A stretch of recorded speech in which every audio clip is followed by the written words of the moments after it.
রাসেল নিজের হাতে গার্লফ্রেন্ড হত্যা করে বাবা মার লাশকে সামনে রেখে ঠায় দাঁড়িয়ে আছে। চোখে নেই কোনো পানি। আজকে ওর চোখে পানি থেকেও যেন বের হচ্ছে না। আপনাদের মনে অবশ্যই জানার আগ্রহ থাকছে এমন কেন হচ্ছে, তাই না? তাহলে চলেন আপনাদের সব কিছু শুনিয়ে দেই। তার জন্য অতীতের সাগরে ডুব দিতে হবে। আজ থেকে 5 বছর আগের ঘটনা। রাসেল রুমে বসে চোখের সাথে হেলান দিয়ে অধরে চোখের জল ফেলেই যাচ্ছে। রাসেলের এমন কান্না যেন কেউ দেখছে না, কেউ শুনছেও না। ওর কান্না ভেজা চোখের জল যেন নীরবে পরনের শার্টটাকে ভিজিয়ে ফেলছে। রাসেলকে আজকে ওর বাবা মা সেই মার দিছে, যেটা কোনো বাবা মা তার সন্তানের উপর দিতে পারে না। কেননা একটি হলো তার হাত কাঁপতো, কিন্তু এই পাষণ্ড পিতার হাত একটু কাঁপেনি। রাসেল মায়ের কারণে গলা কাটা মুরগির মতো গড়াগড়ি করে কান্না করছে, তবু মেরেই গেল। কখনো লাঠি, আবার কখনো মোটা রশি চাবুকের মতো বানিয়ে। কেননা রাসেল আজকে কম টাকা ওর বাবার হাতে তুলে দিচ্ছে। রাসেল প্রতিনিয়ত কষ্ট করে বেশি টাকার জন্য, কিন্তু টাকা ওর কাছে ধরা দেয় না। ব্যথা ভরা শরীর, তার উপরে আজকে খাইতেও দেয়নি ওর মা। এমন শুধু আজকে না, বরং প্রায় দিনই রাসেলের পেটে ভাত জোটে না। মা বাবাকে খুব ভালোবাসে, তাই ফেলে যেতেও পারছে না। ওর খুব করে মনে হয় নিজেকে শেষ করে দিতে, কিন্তু পারে না। কেননা রাসেল ওর বাবা মাকে খুব ভালোবাসে। তাই তো দিনের পর দিন সকল দুঃখ কষ্টকে আঁকড়ে ধরেই এই বাড়িতে পড়ে আছে। একদিন দুপুরে রাসেল খাবার জন্য জেনে এসেছে, অমনি শুরু হয়ে যায় এক তুমুল কাণ্ড। চলেন নিজের চোখেই দেখবেন, আর আমার মুখে শুনবেন, কেমন?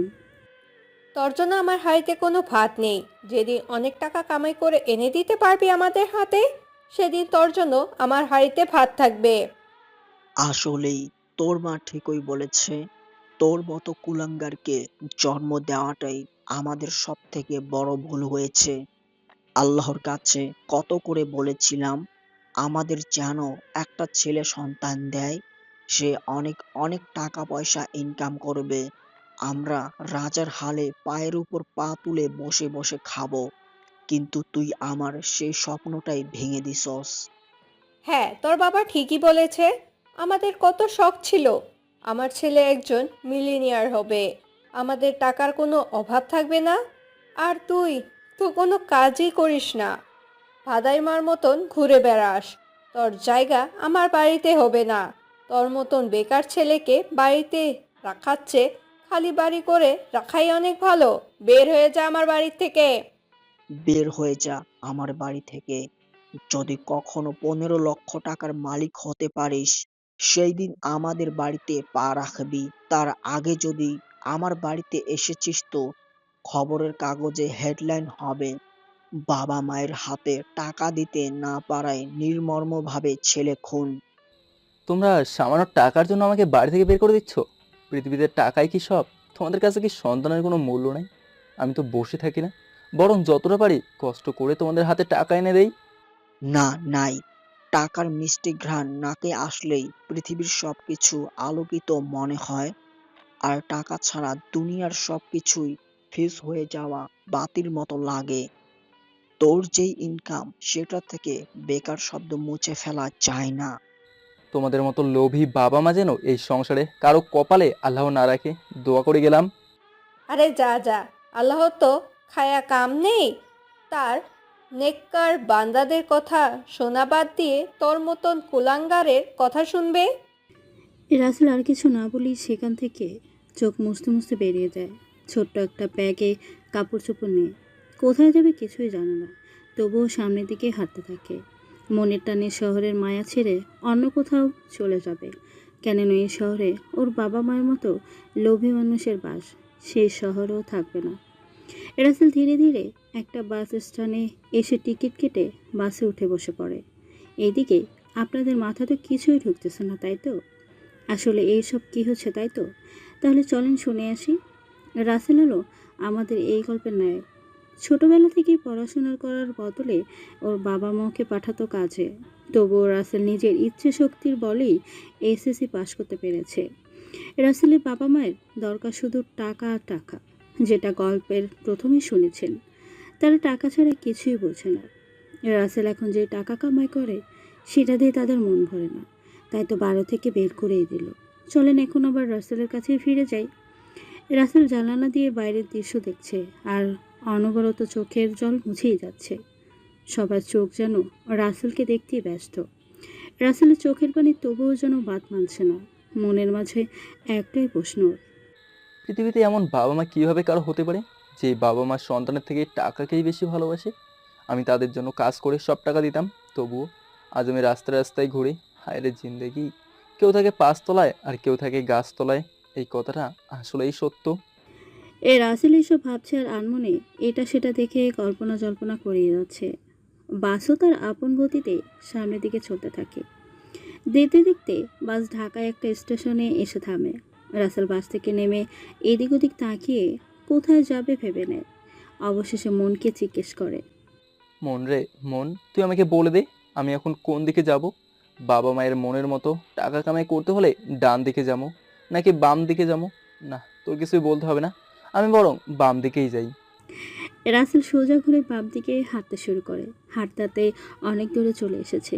পেটের মাঝেও ক্ষুধা ঝালায় ঈদের জন্য দৌড়াদৌড়ি করতেই ব্যস্ত। বাড়িতে থাকতেও কিছুই জোটেনি ওর কপালে। এখন পকেটেও একটা টাকাও নেই।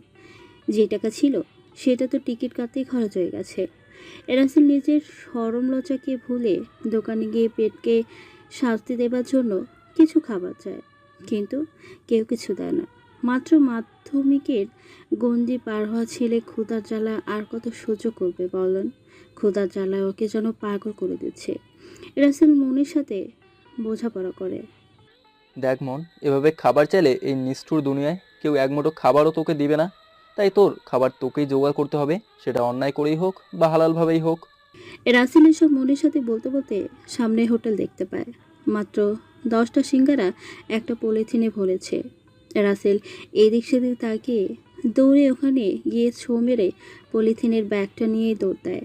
দোকানদার সহ সবাই চোর চোর বলে চিল্লাতে থাকে আর পেছনে পেছনে ছুটতে থাকে।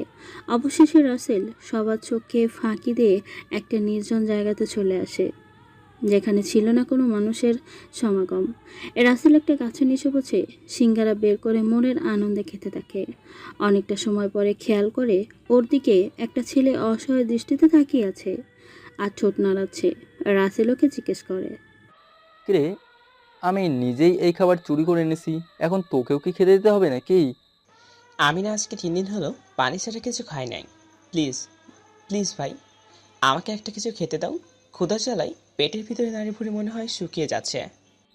ক্ষুধার জ্বালা বড়ই আজব রে। এই দুনিয়ায় সবার জ্বালা সহ্য করা গেলেও ক্ষুধার জ্বালা কখনো সহ্য করা যায় না। এই নে, এখানে বসে খেয়ে পেটকে একটু শান্তি দে। রাসেল পড়ার সাথে সাথেই রাফি বসে খেতে শুরু করে। এমনভাবে খাচ্ছে যেন ও আসলেই 7 দিন হলো খাবার কি জিনিস চোখেই দেখেনি।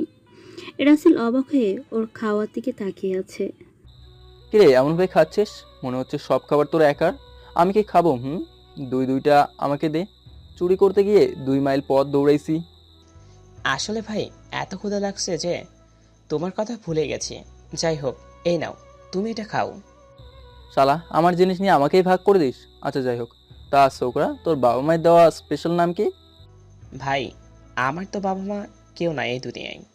তারা আমার নামটাই রেখে গেছে শুধু রাফি, কিন্তু আমাকে খাইয়ে বড় করতে পারেনি। একটা দুর্ঘটনায় মারা গেছে। মারা গেছে ভালো হয়েছে, নাহলে তোর বাবা মাও আমার বাবা মায়ের মতোই লোভী হতো। যাই হোক, আমি রাসেল, আজকে থেকে তুই আর আমি বন্ধু। যেহেতু তোরও কেউ নেই, আমারও থেকেও কেউ নেই, এখন চল হাঁটতে থাকি। রাতের খাবার কোথা থেকে পাবো খুঁজতে। ভাই চল, আমি সব সময় তোর পাশে আছি। বিপদে আপদে তুই আমাকে সাহারা দিয়েছিস, এটাই অনেক। এভাবে ওরা কথা বলতে বলতে সামনের দিকে এগিয়ে যেতে থাকে আর আটকে থাকে সময়। ওরা দুজন কাজ খুঁজে কোনো কাজ পায় না। এটা সেটা চুরি করেই খেয়ে দিন কাটায়। একদিন রাসেল আর রাফি একটা দোকানের পাশে বসে আছে, উদ্দেশ্যে ওখান থেকে কিছু চুরি করবে খাওয়ার জন্য। এদিকে হঠাৎ ওদের পাশে কিছু মানুষ আছে আর বলতে থাকে, তোদের বললাম এই বোমটা ব্লাস্ট করতে পারলে গুনে গুনে 1 লাখ টাকা পাবো, আর তোরা সেই কাজটা করতে ভয় পাচ্ছিস। হুম, তোদের দ্বারা আসলে কিছুই হবে না। যা, ঘরে গিয়ে চুরি পরে বসে থাকগা। ভাই, আপনি তো জানেন না বাজারে কত মানুষ থাকে। ওইখানে বম ব্লাস্ট করা কতটা রিস্কের কাজ। ওই হালারা, রিক্স দেখে কি ভাই এই কাজটা না করিয়ে ছাড়বে নাকি? তোরা তো করতে না পারলে অন্য কাউকে দিয়ে করাবে।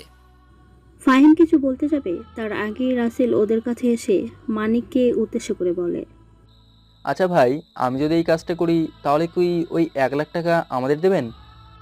এই, তোরা কারা? হুম, আর এখানে কিসের কাজের কথা বলছিস? এখানে কোনো কাজ নেই, যা ভাগ। ভাই, আমি তোমার হয়ে ওই কাজটা করব। তুমি ভাইকে বলো কাজটা করতে 1.5 লাখ টাকা লাগবে। 1 আমাকে দেবে আর 50 তুমি নেবে, ব্যাস হয়ে গেল। এ রাসেলের এমন কথা শুনে সবাই যেন অবাক হয়ে একে অন্যদিকে তাকিয়ে কি যেন ভাবছে। এদিকে মানিকও ভাবে। না, ছেলেটা যে কথা বলেছে এটা তো একদম ঠিক কথা। আমি তো এটা করতেই পারি, দেখি ফোন দিয়ে। মানিক তখন ফোন দিয়ে সবটাই খুলে বলে, আর ডিজে ভাই টাকা দিতে রাজি হয়। আর মানিক খুশিও রাসেলকে বলে, তুই কাজটা ঠিকঠাক মতো করতে পারবি তো নাকি? যেখানে এরা সবাই ফেল মারছে। আর মনে রাখিস, প্ল্যান ফেল হলে তোর জীবন ডিজে ভাইয়ের হাত থেকে কেউ বাঁচাতে পারবে না। ডিজে ভাই এতটা ভয়ঙ্কর। ভাই, এই রাসেলের থেকে হয়তো ভয়ঙ্কর না, আমি করব। আপনি শুধু আমাকে সব কিছু বুঝিয়ে দিয়ে কোথায় করাতে হবে সেটা চেনার জন্য আপনার দলের একজন মানুষকে আমার সাথে দিন, দূর থেকে দেখিয়ে দেবে। তোর মাথায় আসলে বুদ্ধি আছে, তুই অনেক বড় হতে পারবি। এই মাহিম, তুই ওর সাথে যা। তারপর মানিক রাসেলকে সব কিছু বুঝিয়ে দেয় কিভাবে কি করতে হবে। আর রাসেলও সবটা বুঝে যায়। এদিকে ফাহিমের সাথে স্পটে চলে আসে। ওই যে দেখছিস, মানুষের ভিড়ের মাঝে তোকে এই ব্রিফকেসটা রেখে আসতে হবে। আর শোন, একটু ভুল হলে কিন্তু তুই শেষ, মনে রাখিস। পুলিশের অভাব নেই কিন্তু এখানে। এই, তোর কাজ হয়ে থাকলে এখান থেকে যা তো। কোথাকার একটু ভালো কথা বলে সাহস দিবি, তা না করে আরো ভয় দেখাচ্ছিস। যাচ্ছি যাচ্ছি, মনে রাখিস, এটা মিস হলে ভাই তোর জীবন নিয়ে এটার শোধ তুলবে। So be careful. কথাটা বলেই ফাহিম সেখান থেকে চলে যায়। আর এদিকে ধীরে ধীরে রাফিকে সাথে নিয়ে সামনের দিকে যেতে থাকে। বন্ধু, এই কাজটা না করলে কি হয় না? এটা অনেক রিস্ক। আমি কিন্তু যেতে চাচ্ছি না। চুপ কর বেটা, যেই কাজের রিস্ক না আছে সেই কাজ করে কি মজা আছে নাকি? কোনো কথা না বলে পিছে পিছে আয়। চল। তুই যে আমার কথা শোনো, কারো কথা শোনার মানুষ তো না, সেটা আমি ভালো করে জানি। জানোস তো বলস কেন? এখন একদম কথা না বলে চুপ করে থাক। রাসেল বিটকেসটা একটা ভিড়ের মাঝে রেখে আস্তে করে বাইরে চলে আসে। 2 মিনিট পরেই বুম করে ব্লাস্ট হবে। 2 মিনিট পার হয়ে যায়, তবুও কিছু হয় না দেখে কিরে, এখনো তো ফাটলো না। আমার মনে হয় তোর জীবন এবার ডিজের হাত থেকে কেউ বাঁচাতে পারবে না। এই রাসেল কোনো কাঁচা খেলোয়াড় না, বুঝলি? 1 2 3 4 5 বুম। রাসেল 5 বলার সাথে সাথেই বুম করে ব্লাস্ট হয়ে পড়ে। চারিদিকে মানুষের ছোড়াছুটি, লাশের ভিড় ঠেলে পুলিশ সবাইকে যেন উদ্ধার করতেই ব্যস্ত। ওরা খুশি মনে চলে আসে। এদিকে টিভি চ্যানেলে বোম ব্লাস্টের খবর যেন ছেয়ে গেছে। যেখানেই যাও সেখানে এই খবর। রাসেল, তুই আসলে একটা জিনিস মাইরি। তোকেই তো আমাদের দলে দরকার। তোর মতো জিনিস হাতে থাকলে সব কাজ করাই সম্ভব। ওই প্যাচাল কম্পার, আর আমার টাকা দে, আমি বেশি কথা পছন্দ করি না। ওই, তুই সামান্য পুচকু হয়ে আমাকে ধমক দিস? যদি তোর টাকা না দিই তাহলে কি করবি? তোকে ধরে রেল লাইনের সাথে বেঁধে রাখবো। রেল চলে যাবার পরে তোর শরীরের কোনো অংশই খুঁজে পাওয়া যাবে না। এই নে ভাই তোর টাকা। তোর কথা শুনে আমার গা ছিনছিন করতেছে। তুই এটা করতে পারবি, আমিও জানি। এই রাফি জীবনের বাম হাতের প্রথম কামাই নিয়ে নে, এটা থেকেই আমার টাকা কামাইয়ের যাত্রা শুরু। রাসেল, তোকে আমি যতই দেখছি ততই যেন অবাক হচ্ছে। তুই আসলে কোন মাটি দিয়ে তৈরি সেটা আমাকে বলতো।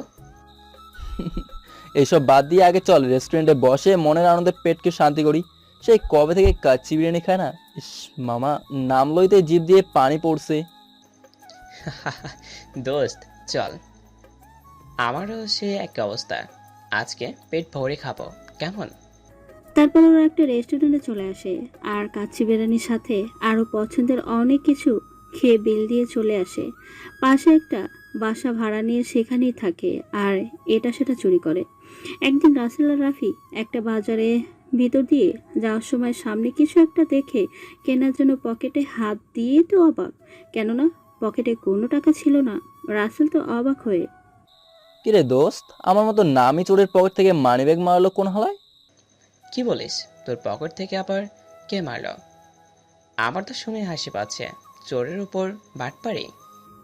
রাসেল অন্য একজনের পকেট থেকে একটা পার্স নিয়ে নিজের পকেটে নিয়ে নেয়, তারপরে স্লো মোশনে ফয়ারভাবে দেখতে থাকে আসলে কি হয়েছে।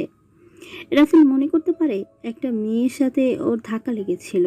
রাসেল হাসতে হাসতে আবারও সেই দিকটাই যায়, আর মেয়েটা আবারও ধাক্কা দিয়ে যেই না পকেটে হাত দিবে অমনি রাসেল ওর হাত ধরে ফেলে আর মেয়েটিকে বাইরে একটা জায়গায় নিয়ে আসে।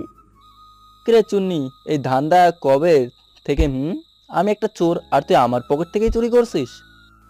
দেখেন, আমি কারোর পকেট মারি নাই। আমাকে যেতে দিন, আমার অনেক কাজ আছে। যাবি তো, আগে আমার পার্সটা বুঝিয়ে দিয়ে তারপরে বুঝলেই। বলছি তো আমি আপনার কিছুই নেইনি। আমি কিন্তু এবার চিৎকার করে মানুষ ডাকবো। রাসেল এবার রাইসাকে ধরে ওর কাছে নিয়ে গিয়ে রাগে কণ্ঠে বলে, শালি, আমার পার্স নিয়ে আবার ভাব মারাও? দিবি নাকি তোর গোপন পকেট থেকে আমি নিজেই বের করবো? রাসেলের কথা শুনে রাইসার লজ্জায় ভয় উল্টো দিকে ঘুরে সবকটা ব্যাগ বের করে রাসেলের হাতে দিয়ে বলে, আপনার কোনটা সেটা রেখে বাকিগুলো আমাকে দিয়ে দেন। রাসেল ওটা নিয়ে বাকিগুলো রাইসাকে দিয়ে দেয় আর রাইসা কাঁধে হাত রেখে বলে, ওই চুন্নি, তুই তো অনেক সুন্দরী, দেখলেই মনে হয় একদম সিনেমার হিরোইন। তাহলে এমন চুরি করিস কেন? কা করুন, এটাই আমার কাছে ভালো মনে হচ্ছে, তাই এটা করেই পেটের ভাত জোগাড় করি। ধরা তো পরশ নাই, যখন ধরা পড়বি তখন বুঝবি চুরি করার স্বাদ কতটা মিষ্টি। যাই হোক, তুই আমার হয়ে কাজ করবি, আমরা একসঙ্গে কাজ করব। না বাবা না, তুই অনেক ফাজিল আছিস।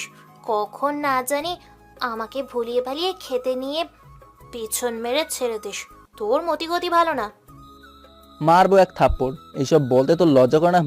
আয়, আজ থেকে আমার লগে কাজ করবি আর রান্না করে খাওয়াবি আমাদের। রাইসার কিছুই বলে না, ওদের সাথে আসে, কেননা রাইসা কিছু বলেই রাসেল ওকে মারতে একটু সময় নেবে না। রাইসা রাসেলের চোখে আগুন ছড়া রাগ স্পষ্ট দেখেছে, যেটা ওকে চালিয়ে পুড়িয়ে ফেলতে পারে। ওরা সবাই চলে আসে। এই রুমে তুই থাকবি আর এটাতে আমরা থাকবো। আর ওই যে রান্নাঘরে সবকিছু রাখা আছে, যা একটু রান্না কর। এমন ভাবে অর্ডার করছিস যারা আমি তোর ঘরের বউ। আমি তোর এত ফরমাইশ শুনতে পারুম না। বউ হস আর যাই হস, সেটা বড় কথা না। কথা হলো 1 ঘন্টা পরে যদি আমি খাবার না পাই তাহলে তোর কি হবে সেটা আমি নিজেও জানি না। কথাটা বলিয়ে রাসেল সেখান থেকে চলে যায়। এদিকে রাফি রাইসাকে বলে, রাসেল খুব রাগী একজন মানুষ, আর ওর মনটা খুব ভালো। তাই ও যেটা বলে গেল সেটাই করো, না হলে কি হবে ভাবতে পারবে না। কথাটা বলে রাফিও চলে যায়। এদিকে রাইসা রান্নাঘরে এসে বলে, কি হবে ভাবতেও পারবে না। মনে হয় আমি ওর ঘরের বউ, যা বলবে সেটাই করতে হবে। মনটাই চাই বাড়ি দিয়া শালার মাথা ফাটিয়ে দেই। রাইসা সব বলছে আর রাসেলের জন্য খাবার রান্না করতেছে। এদিকে রাসেল রাফিকে নিয়ে বাইরে থেকে একটা কাজ সেরে আসে। সারা দেশে বোমা হামলার আতঙ্ক যেন ছেয়ে আছে। কিছুতেই পুলিশ ধরতেই পারছে না এই বোমা হামলার পেছনে কাদের হাত আছে। রাসেল বাসায় এসে দেখে রাইসা নেই। কি ব্যাপার রাফি, রাইসা রান্নাঘরে কোথায় গেল? ওকে বলে গেলাম এই রুমে আজকে থেকে থাকবে। আরে একটা অপরিচিত মেয়ে হুট করে কি আর আমাদের সাথে থাকবে নাকি? তাই হয়তো চলে গেছে ওর আপন ঠিকানায়। না, ও রাসেল পুরো কথা শেষ করার আগেই দেখতে পায় রাইসা ওয়াশরুম থেকে মাত্র গোসল করে চুল ঝাড়তে ঝাড়তে বের হলো। রাসেল এক ধ্যানে রাইসার দিকে তাকিয়েছে। রাইসা রাসেলের এমনভাবে তাকানো দেখে অনেকটাই লজ্জা পড়ে যায়। রাফি, তোর বন্ধুকে বল আমার দিকে এইভাবে হ্যাবলার মতো তাকিয়ে না থাকতে। আমার বুঝি লজ্জা করে না? চুরি করতে তোর লজ্জা করে না? আর আমি তাকাইছি তাতেই তোর লজ্জা পাচ্ছে, তাই না? আমি মনে হয় বুঝি না। মেরে কিন্তু তোর নাক ফাটিয়ে দেব। ওই শালা, তুই কি বুঝেছিস? কি বুঝেছিস? খাবার যদি না পাই কি বুঝেছি সেটা তখন তোকে আমি বোঝাবো, বুঝলি? ওই যে রেঁধে রেখেছি, এখন যা মনের আনন্দে খা। আমি তোদের চিনি না জানি না, তবুও রান্না করলাম। এটা তোদের 7 পুরুষের কপালে লেখা ছিল হয়তো। এভাবে ওরা কথা বলে খাবার খেয়ে নেয়। এদিকে যতই দিন যাচ্ছে রাসেলের নাম ডাক যেন ততই চতুর্পাশে ছড়িয়ে যাচ্ছে। এখন যেন সবাই রাসেলকে এক নামেই চেনে। রাসেলের সাথে দেখা করার জন্য মানিক আসে। রাফি মানিককে বাইরে দাঁড়িয়ে রাখে, কেননা রাইসাকে দেখলে ওর মাথা ঠিক থাকবে না। কিরে মানিক, তুই আমার সাথে দেখা করতে নিজেই চলে আসলি যে? কি মামা, কাহিনী কি? কি করব বল, ডিজের হুকুম তোকে যেন তার কাছে নিয়ে যাই, কেননা ডিজে একটা মিশনের ব্যাপারে তোর সাথে কথা বলবে। কি বলিস, ডিজে আমার সাথে কথা বলবে? কিন্তু আমি তো শুনেছি ডিজে কারোর সাথেই দেখা করে না। আরে বেটা, আমি নিজেই ওর হয়ে কাজ করি, তবুও আজ পর্যন্ত চোখের দেখা দেখতে পাইনি, আর তুই বলছিস অন্য কেউ দেখবে? ডিজেকে দেখা অতটা সোজা না বস, ডিজেকে ধরা ছোঁয়া যায় না। তোর কপাল ভালো যে ডিজের সাথে দেখা করার সুযোগ পাইতেছিস। তাড়াতাড়ি চল, ঘুরে আয়। চল দেখি তোদের ডিজে আবার আমাকে কি বলে। এমনিতেই আজ আমার মন ভালো নেই। এভাবেই কথা বলতে বলতে রাসেল গিয়ে ওদের গাড়িতে উঠে বসে আর চলতে থাকে ডিজের আড্ডাখানায় উদ্দেশ্যে। রাসেল একটা জঙ্গলের কাছে এনে চোখ বেঁধে দেয়। ওই তোরা যে আমার চোখ বেঁধে দিচ্ছিস, এখন তোরা আমার অসহায়ত্বের সুযোগ নিয়ে যদি কিছু করে বসিস তাহলে কি হবে? আরে ভাই, তোকে কিছু করবে তো দূরে থাক, তোকে ছুঁয়ে দেখলেও ডিজে আমাদের প্রাণে মেরে ফেলবে। ও তাহলে ডিজে তো আমার জন্য অনেকভাবে দেখছি। আচ্ছা নিয়ে চল আমাকে, ডিজেকে দেখার খুব শখ হচ্ছে আমার। রাসেলকে ওরা একটা গুপ্ত রাস্তা দিয়ে নিয়ে যায়, যেখানে পুরো পথটাই জঙ্গলে ঘেরা। কিছুটা সামনে আসতেই একটা গুহার মাঝে ঢুকে পড়ে। এই জায়গাটা যেন আরো ভয়ঙ্কর। রাসেলকে ওরা গুহার মাঝে রেখে চলে যেতে নিলেই ওই তোরা আমাকে এইভাবে রেখে চলে যাচ্ছিস কোথায়? আমাকে মারার প্ল্যান করে এসেছিস তোরা, তাই না? আরে না, আসলে এর ভিতরে আমাদের যাওয়ার কোনো হুকুম নাই, বা কোনোদিনও কেউ যাওয়ার সাহসও পায়নি। তুই একমাত্র মানুষ যে ডিজের সাথে দেখা করার সুযোগ পাইছিস। রাসেল ফাহিমের কথা শুনে রাগকে আটকে রাখতে না পেরে ফাহিমের গালে ঠাস করে একটা থাপ্পড় লাগিয়ে দেয়, যেটা দেখে ফাহিম অবাক হয়ে গালে হাত দিয়ে জিজ্ঞেস করে, এই তুই আমাকে মারলি কেন? তোর সাহস তো কম না, আমাকে মারার সাহস দেখাস। মারবো না তো কি করবো? তোর মালিক আমাকে আপনি করে বলে আর তুই আমাকে তুই করে বলিস? শালা, তোকে মেরে বাড়ি চামা দেবো, কেউ খুঁজেও পাবে না তোর দেহটাও। সরি, আসলে বুঝতে পারিনি। আচ্ছা, আপনি ভিতরে যান। ফাহিম এমনভাবে কথা বলার কারণ ওর ভালো করেই জানে। রাসেলের মুখে মুখে কথা বলে রাসেল যা বলছে এখন সেটাই করবে, একটা বারের জন্য ভাববে না। আরে যে মানুষটা খাড়ার উপরে মানুষ খুন করতে পিছপা হয় না, তার কাছে ফাহিম তো ছাড় পোকা মাত্র। কথাটা যেন সারা জীবন তোর মনে থাকে। নেক্সট ডে এমন ভুল করলে তোর কপালে দুনিয়ার মায়া লিখবো না। হ্যাঁ, আমার ভালো করেই মনে থাকবে। আচ্ছা যান আপনি। রাসেল আর কিছু না বলেই সামনের দিকে হাঁটতে শুরু করে। যতই সামনের দিকে যাচ্ছে ততই যেন রাসেলের মনের আনন্দের বাতি ততই জ্বলে উঠছে। রাসেল গিয়ে একটা চেয়ারে বসে পড়ে। সামনে একটা আয়না রাখা, সেই আয়নাতে রাসেলকেই দেখা যাচ্ছে। রাসেল হাসতে হাসতে বলে, কিরে ডিজে, তোর নাকি অনেক সাহস, তুই সবাইকে ভয় দেখিয়ে বেড়াস, আমাকে এখানে কেন রেখেছিস? রাসেল নিজেই নিজের সাথে কথা বলেই যাচ্ছে।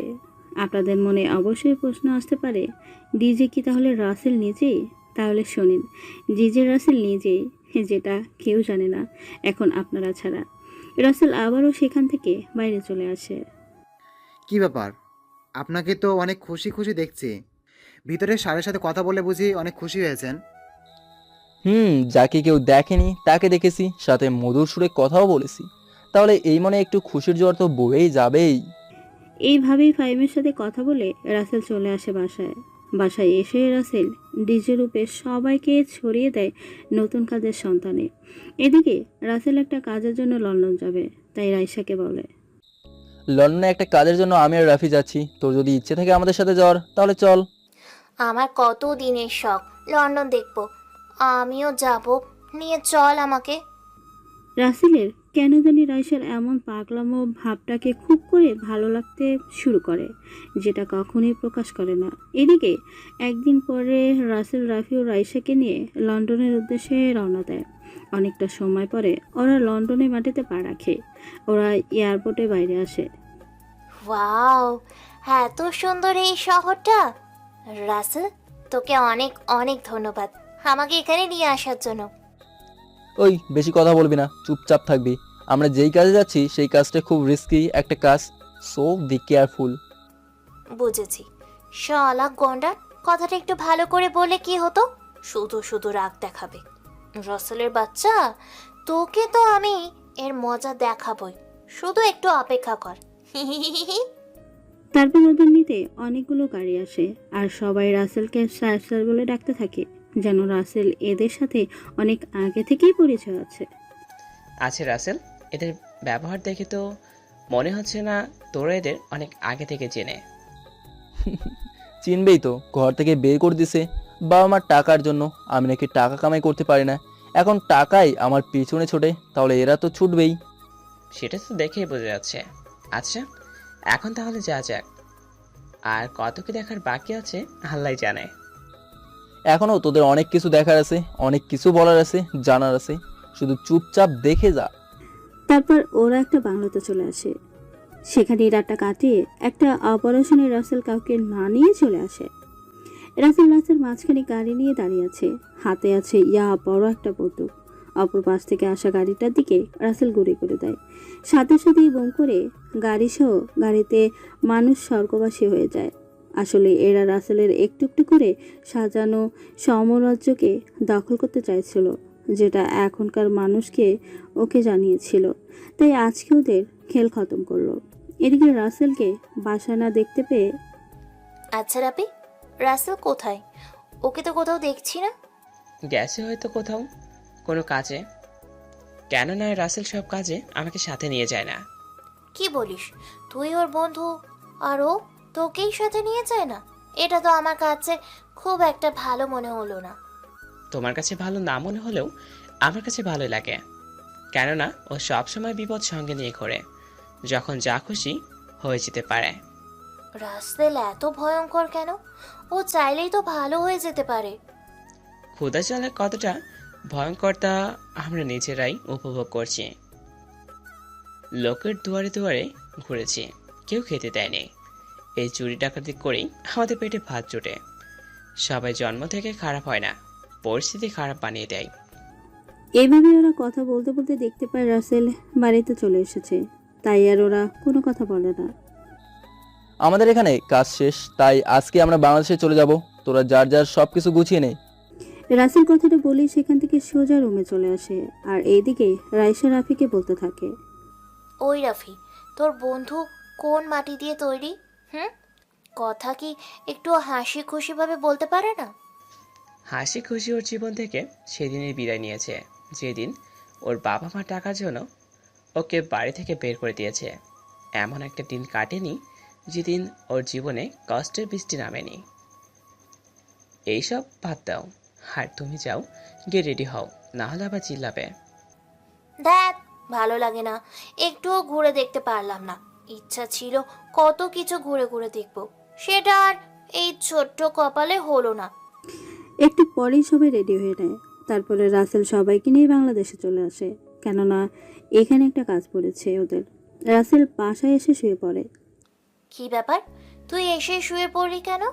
এইভাবে শুয়ে তো লন্ডনেও থাকতে পারতিস, তাই না? সেখানে কি আর আমার বাংলাদেশের মতো শান্তি পেতাম নাকি? যাই হোক, একটু আমার জন্য কফি বানিয়ে আনবি একটু? হ, তোর জন্য কফি বানাতে আমার বউ এই গেছে। ভাত রেঁধে খাইয়েছি, সেটাই অনেক। এমন করস কেন? যা না, একটু বানিয়ে নিয়ে আয়, আমার খুব মাথা ব্যথা করতেছে। রাসেল কি যেন মনে করে নিজের ইচ্ছে না থাকা সত্ত্বেও রাসেলকে বলে, আচ্ছা যাচ্ছি, তবে দ্বিতীয়বার আমাকে অর্ডার করবি না কইলাম। এত কফি খেতে মন চাইলে বিয়ে করে বউয়ের হাতে খা। রাইসা কথাটা বলেই সেখান থেকে চলে যায়। এদিকে রাসেল মনে মনে হাসে আর ভাবতে থাকে, পাগলি, তোরেই যে আমি আমার বউ বানাতে চাই, কিন্তু ভয় হয়। আমার জীবনটাই তো সবসময় হাতের মুঠোয় থাকে, কখন কি যেন হয়ে যায়। এভাবে রাসেল নিজে নিজেই হাসছে আর ভাবছে। এদিকে রাইসা কফি বানিয়ে নিয়ে রাসেলকে এমনভাবে করতে দেখে বলে, কি রে হনুমান, তোকে আবার ভূত পেয়ে ধরলো নাকি? এইভাবে একা একাই হাসতাছিস কেন? আমাকে তো পেতনি ধরেছে, কিন্তু পেতনি যে আমার মনের কথা বোঝে না। তোর আবার পেতনির সাথে প্রেম করার শখ জাগলো কেন? দেখিস, পেতনি যেন তোর ঘাড় মটকে না দেয়। আরে দিবে না, এখন তুই আগে কফি দে, খেয়ে একটু মাথাটা ঠান্ডা করে নেই। এই আমার মাথাটা একটু টিপে দিবি? আমার ঠেকা পড়েছে তোর মাথা টিপে দিয়ে আর। যা সর এখান থেকে। এমন চামারের মতো ব্যবহার কেন করতেছিস? মনে হচ্ছে তুই আমার পর কেউ। আমি তোর পর কেউ না তো, ঘরের বউ নাকি? আমি তো তোর পরই। রাইসার কথা জবাবে রাসেল আর কিছুই বলে না। এদিকে রাসেল চুপ করে কফি খাচ্ছে আর রাইসা ওর পাশে দাঁড়িয়ে আছে। এভাবে অনেকটা সময় থেকে রাইসা চলে যায়। দেখতে দেখতে পার হয়ে যায় অনেকগুলো দিন। একদিন রাসেল বাসায় এসে দেখে রাফির দেহটি রক্তাক্ত হয়ে মাটিতে পড়ে আছে। রাসেল দৌড়ে এসে রাফির নার্ভ চেক করে, দেখে এখনও পালস চলছে। তাই রাফিকে হাসপাতালে নেওয়ার জন্য কোলে নিলে রাফি ডেক দিয়ে বলে ওঠে, দোস্ত, তুই আমাকে হাসপাতালে নেওয়ার আগে রাইসাকে বাঁচিয়ে নে। মানিকের লোকেরা ওকে তুলে নিয়ে গেছে। কি বলিস তুই এটা? আর রাইসাকে তো মানে কখনো দেখেনি। মানিক রাইসাকে দেখিয়েছিল যেদিন তুই বাসায় ফিরছিলি না, আর সেদিন থেকে মানিক রাইসাকে ওর বাবার জন্য পাগল। ওর ক্লাস আমি পরে নিচ্ছি, আগে আমি তোকে হাসপাতালে রেখে আসি। একটা কথাও বলবি না ওর আগে। তুই আমার কাছে বড়, বুঝলি? রাফি আর কিছুই বলে না। রাফি এক ধ্যানে রাসেলের দিকে তাকিয়ে আছে। রাসেলের চোখ থেকে যেন অঝোর ধারায় পানি পড়তেছে। আল্লাহ, মানুষ আপন না হয়েও ও কত ভাবে, যার চোখে কখনো পানি দেখিনি। আজ সে আমাদের জন্য তার চোখে পানি। এই জন্য লোকে বলে অনেক সময় আপনের থেকেও পর বেশি প্রিয়। রাসেল তাড়াতাড়ি হাসপাতালে রাফিকে ভর্তি করিয়ে দেয়। গাড়ি নিয়ে ছুটে আসে মানিকের আড্ডাখানায়। রাসেল মানিকের আড্ডাখানায় পৌঁছে দেখতে পায় মানিক রাইসার সাথে জোর জবরদস্তি করতেছে, যেটা দেখে রাসেলের তো মাথায় রক্ত উঠে যায়। মানে তুই কি ভুলে গেছিস ওকে? আর তুই কোন জায়গায় হাত দিছিস? রাসেলের কথা শুনে মানিকে তো কথা বলার ভাষাই মনে হয় হারিয়ে গেছে। মানিক তাড়াতাড়ি রাইসাকে ছেড়ে দিয়ে বুকে এক বস্তা সাহস নিয়ে বলে, দেখ রাসেল, এই মেয়েকে আমার খুব পছন্দ হয়েছে। ওর ফিগার আমাকে পাগল করেছে। চল না দুজন মিলে ওর দেহটাকে ভোগ করি। এখনো আমি ছুঁয়ে দেখিনি। রাসেল, তুই জানিস না ও মাল একখানা। না খেলে জীবনে আফসোস শব্দটা থেকেই যাবে ভাই। মানিককে এমন জঘন্য ভাষায় কথা শুনে রাসেলের রাগের পরিমাণ যেন আরও বেড়ে যায়। রাসেল দৌড়ে গিয়ে মানিকের বুক বরাবর একটা লাথি দেয়। মানিক কিছুটা দূরে গিয়ে পড়ে। তোর সাহস কি করে হয় ওকে জোর করে তুলে আনার, আবার এমন বাজে ইঙ্গিত করার? তোকে ভালো একটা অফার দিলাম, কিন্তু তুই সেটা মানলি না। এখন তাহলে আমার আসল রূপটা দেখ। ওই, তোরা দাঁড়িয়ে দেখছিস কি? ওকে মেরে মাটিতে পুঁতে ফেল। রাসেল মানিকের কথা শুনে হো করে হেসে দেয়, কেননা রাসেল সবাইকে আগেই মেরেছে। বাকি সব রাসেলের লোক মানিকের কাছে থাকে, তবে কাজ করে রাসেলের হয়। রাসেল মানিকের পায়ে বাড়ি দিয়ে ভেঙে দেয় দুইটাই। মানিক হাঁটতে পারছে না। মানিক, তুই কি বোকা রে? আগুন নিয়ে মাঠে খেলতে নেমেছিস, অথচ খোঁজ নিয়ে দেখিস নাই সহযোদ্ধারা তোর লোক নাকি টাকার কাছে আগেই বিক্রি হয়ে গেছে। তার মানে এরা সবাই এখন তোর লোক? রাসেল, আমাকে প্লিজ ক্ষমা করে দে। আমি আর এমন ভুল কোনোদিনও করব না। না, এটা বললে তো হবে না মামা। এই মেয়েকে তোর হাতে দিলাম, যদি পারিস তোর দেহকে টাচ করে মজা লুটে নে। তোর হাতে সময় মাত্র আমার সিগারেট শেষ হওয়া পর্যন্ত। Your time start now. এদিকে রাইসা তো এই কথা শুনে ভয়ে প্রাণ ঝাঁঝা অবস্থায়। এদিকে রাসেল বসে বসে সিগারেট টানছে আর মানিক শুয়ে হেঁচড়ে যাওয়ার চেষ্টা করছে, কিন্তু কিছুতেই যেতে পারছে না। অনেক কষ্টে মানিক রাইসার নাগান পায়, তবে ধরবে ধরবে শব্দই রাসেল বলে ওঠে, মানিক, তোর সময় শেষ। এখন তোর কাছে আর কোনো অপশন নেই। এই দুনিয়ার বুকে বেঁচে থাকার মজা নেবার সুযোগ পেয়েও নিজের দোষে সেটা পেরি না। আহারে, তোর জন্য বড্ড কষ্ট হয়। ভালো থাকিস ওপারে। রাসেল কথাটা বলেই পাশে থাকা 10 কেজি ওজনের একটা হামার নিয়ে মানিকের মাথায় বাড়ি দেয়। মানিক সঙ্গে সঙ্গে স্পট দুনিয়ার মায়া ত্যাগ করে। রাইসা বসে বসে এখনো মানিকের দিকেই তাকিয়েছে। রাইসা যেন এক প্রকার ঘোরের মাঝে আছে। কিরে, তোকে কি আবার নতুন করে দাওয়াত দিতে হবে নাকি বাসায় যাবার জন্য? না না, চল বাসায় যাই তাড়াতাড়ি। শালার ব্যাটা আমাকে কখন এনেছে কিছুই করতে পারেনি। আরে, তোর শরীরে 33,000 ভোল্টের কারেন্ট বইছে, ওর মতো 220 ভোল্টের মানুষের সাধ্য আছে নাকি শুয়ে দেখান? তোর ভোল্টেজ যেন আপ ডাউন করতে পারে, সেই জন্য এই যে আমি নামক ট্রান্সফর্মার আছি। এখন চল বাসায়। তারপরে রাসেল আর রাইসা সোজা হাসপাতালে চলে যায়।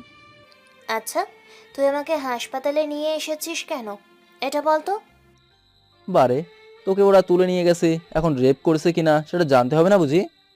রাসেলে বাচ্চা, ভালো হচ্ছে না কিন্তু বলে দিলাম। কি হলো সেটা তো তুই দেখলি নিজের চোখেই। ওই পেতনি, রাগিস না, মজা করলাম। এখানে রাফি ভর্তি আছে, ওকে রেখেই তোকে বাঁচাতে গেছিলাম, নাহলে এতক্ষণে ওরা তোকে সিরে সিরে খেয়ে ফেলতো। তোকে অনেক ধন্যবাদ, কারণ তুই আমাকে শুধু রক্ষা করিসনি, বরং তুই আমার হবু বরের দামি সম্পত্তিকে রক্ষা করেছিস। জীবনটা বাঁচিয়ে রেখেই বাঁচালাম, আর সামান্য ধন্যবাদ দিয়ে সেটা শোধ নেওয়ার চেষ্টা করতেছিস? ধন্যবাদ দিব না তাহলে কি তোকে কিস করে পারিশ্রমিক দিতে হবে নাকি? রাইসা রাসেলের দিকে রাগি চোখে তাকিয়ে উপরে কথা বলে। এদিকে রাইসার এমন রাগ চোখে তাকানো দেখে রাসেল তো চুপ হয়ে গেছে। রাসেল এত রাগতে রাইসাকে আগে কখনো দেখেনি। রাইসার মুখকে অন্যদিকে ঘোরানোর জন্য রাসেল বলে, চল রাফিকে দেখে আসি, বেচারা অনেক মায়ের খাইছে ওই গুন্ডাদের হাতে। তুই যে গুন্ডা সেটা তো বলছিস না, বরং ওদেরকে গুন্ডা বলে অপবাদ দিচ্ছিস।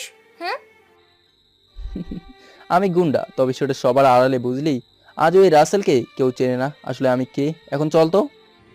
রাসেলের কথা শুনে রাইসা তো ভাবতে থাকে, ওর মাথায় যেন কিছুই ঢুকছে না।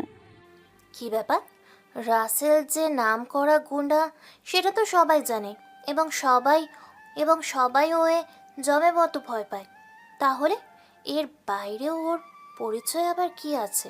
দেখ, আমার মাথায় তো কিছুই ঢুকছে না। এদিকে রাইসা সব ভাবতে ভাবতেই দেখে রাসেল প্রায় রাফি যেই রুমে আছে সেই রুমের দরজার কাছাকাছি চলে এসেছে। তাই রাইসা দৌড়ে রাসেলের কাছে চলে আসে।